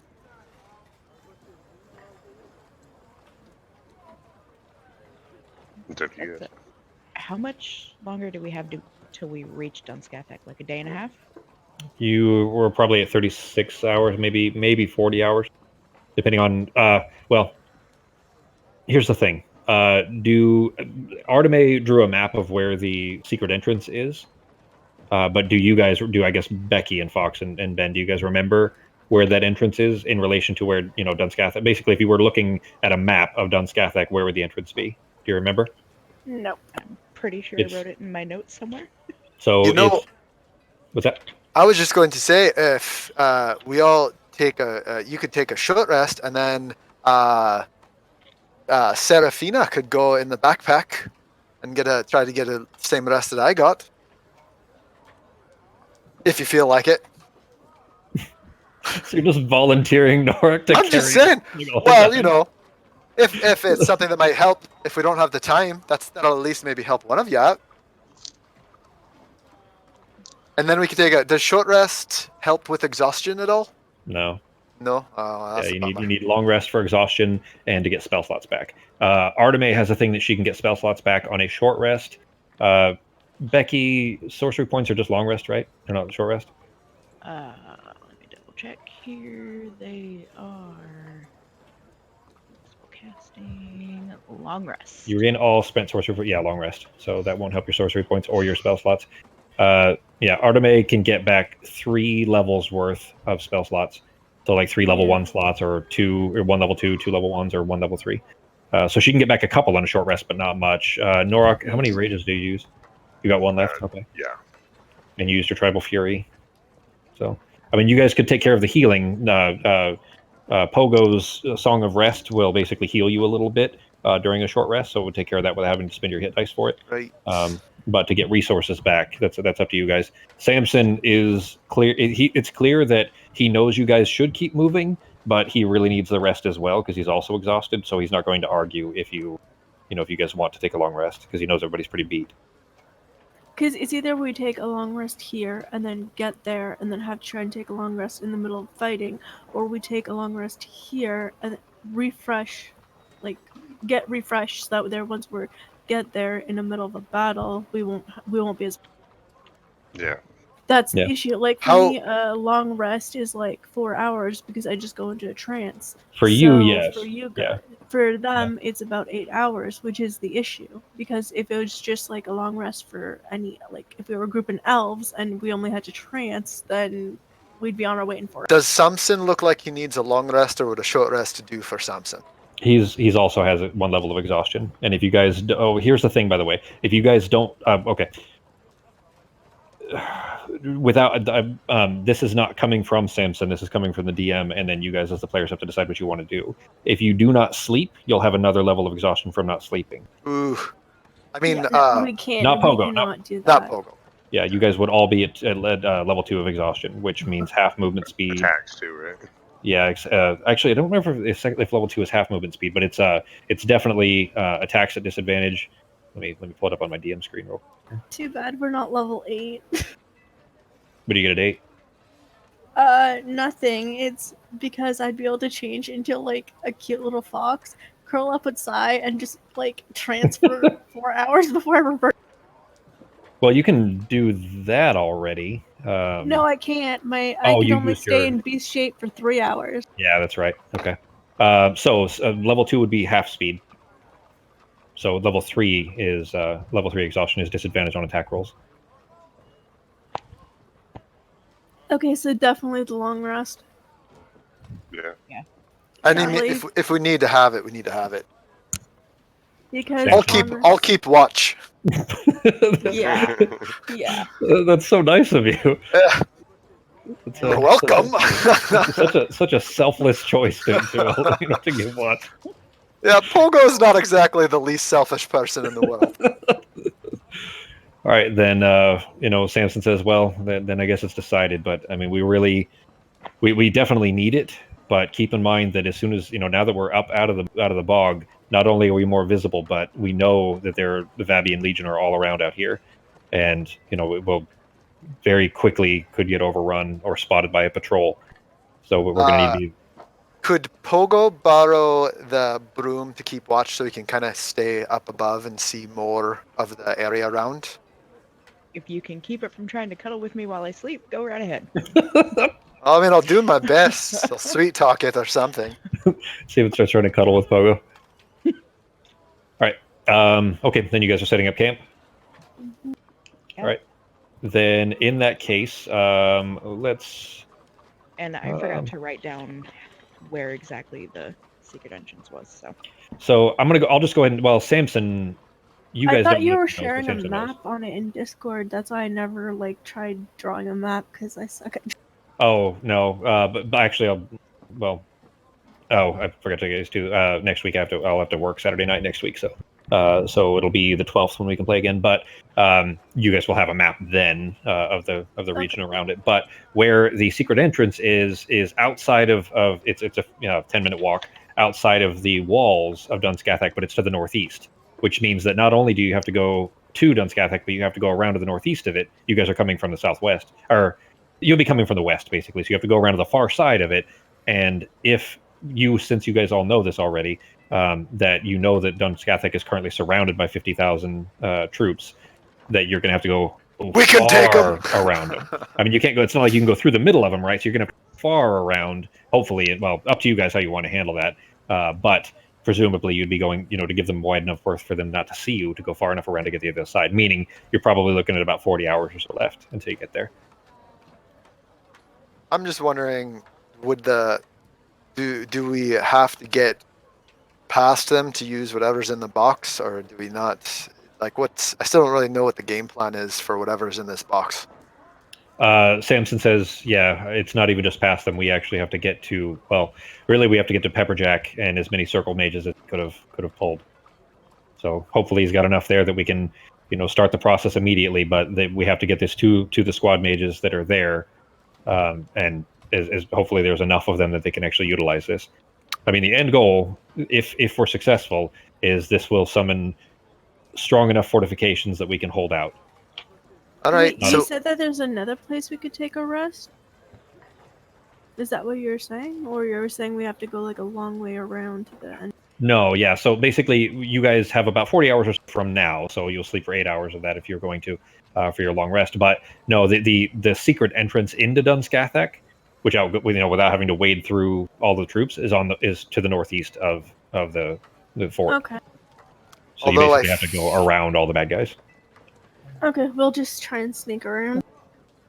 Yeah, that should give us just enough time if this morning he said they had 3 to 4 days. Yeah. You guys are on pace. You're fine right now. Like you basically, if you can keep it up, you will be okay. It's just a matter I'll tell it to you this way. The world isn't going to stop. It's not you have 3 to 4 days and everybody's okay as long as you get there and everybody's 100% alive. The longer you take to get there, the more dead there's going to be. Would this be too heavy to be able to hold on to the broom if Seraphina took the broom ahead, like after the rest? Like if we get there and we're running behind, would she be able to fly with it? No, she wouldn't be able to carry it really. Yeah. Would I? It's not. In fact, actually, I think she's stronger than you. Yeah. So, yeah, she's way stronger than you. Like, well, way don't gotta rub it in. That's funny. So, all right, then in that case, you guys set up a very quiet, small camp at Samson's direction. You don't have a fire. Everybody kind of munches on traveling food. Some of the apples and the jerkies that Pogo brought. Some good berries if Arteme provides them, or whatever other kind of traveling materials she had. Pogo, you on your maiden voyage broom, you set yourself up and kind of just testing it out. You're not even that high up. You're probably only 20-25 feet up, and something at about your eye level, with you being up that high, is flapping its wings, moving in your direction, and you can get a better glimpse of it. It's still really dim, and this thing looks like pure black. It's hard to make out any details. Go ahead and give me a perception check on Pogo. All right, give me 1 second, because I got to go grab some water, take my pills since it's 9. 1 second. Okay. Question. Before we take a long rest, had it been dawn yet? No, it's 1 a.m. Yeah. Okay. Nice try, but no. Yeah, oh, were you trying to get your hit dice back or something? No, I Your was ring? gonna use the sending stone. Oh, I see. That was If it was this morning, 20-ish hours ago. It was it says early in the morning, yeah. It resets every day at dawn. That's what it said. Well, and if that's the case, if it resets every day at dawn, then you're still fine because you used it at like 3 a.m., which means it reset at dawn and you haven't used it again since then. Oh, Well- well then before we go to bed, I would have walked off a bit Okay. and gotten a hold of Pepperjack then. What did you tell him? We're what, like 40 hours out? Yeah. So we are 40 hours out. But need a rest. May have some backup. We'll explain when we get there. How are things? We're not in the best of shape right now. Taking a rest. You ran out by like 4 words, so we're thought not it was in. It's 25 words. 20. 25 words. Oh damn! I thought I had. Okay. Yeah, you ran over like I think I counted 29 or something before I said something. But it's fine. So you passed that message along. He didn't get the rest part that you're 40 hours out. But anyways, with the rest of that, it takes a minute, and when he responds, it's clear that there's physical exertion when he replies. He says, "Hurry, people dying. Need you here fast." God, so needy. Okay. So now you get to sleep knowing that your compatriots are all being slaughtered while you're taking a nice peaceful nap. Well, if Yep. Sarah relates that, we might take a short rest instead. But exhaustion in a fight isn't good, so it's like Well, you almost need the long rest. So it's remember like though, yeah, half your movement though means that if you guys don't sleep, you'll be moving half speed, which means it can take you 80 hours to get there. Okay, yeah, so we definitely need it. So, I mean, you guys made the right choice. I was just curious if you were going to try to do that and really screw yourselves, for half of a day and then take a full long rest anyways. I wasn't going to tell you ahead of time. I was going to leave it up to you to figure it out. But anyways, so you guys, you settle down for your, a small, very quiet, very subtle camp kind of off to the side a little bit and in some bushes. So you're not easily visible from the road is still half a mile away, the main road, the first main road. But you can still see it because there's just not a lot of tree cover anymore. But Pogo, you go up in the air to take your kind of quick scout around. You're small enough that you feel like you could probably be inconspicuous, especially from a distance. There's nothing. There's no groups of people near enough that you don't see any fires from camps or anything of that sort. So you're small enough that you don't feel like you're gonna break the horizon and have many people noticing you. Sure. But you see this thing flying like almost straight at you. It's not aiming for you. You just happen to have kind of moved up in its flight path. But go ahead and give me a. Actually, it's probably investigation. I'll let you choose either one, perception or investigation, All right. whichever one you like better. It's still. I mean, it's enough that you're, especially with eye level. It's a moonlight. It's a giant flying bat. It's a huge bat. You guys know what a flying fox is, or like a fruit bat. So like a giant version of that, like a big furry bat that is flying in your direction. It as soon as you've moved up in its way, it kind of it veers off course a little bit and just glides for a minute, and then it starts to spin its way around and it's coming back towards you and starting to dip down like he's moving down towards the where everybody's camped. Yeah, I'm gonna go back down to the ground, let everyone know there's a giant bat coming at us. And that's where we're going to end tonight's session.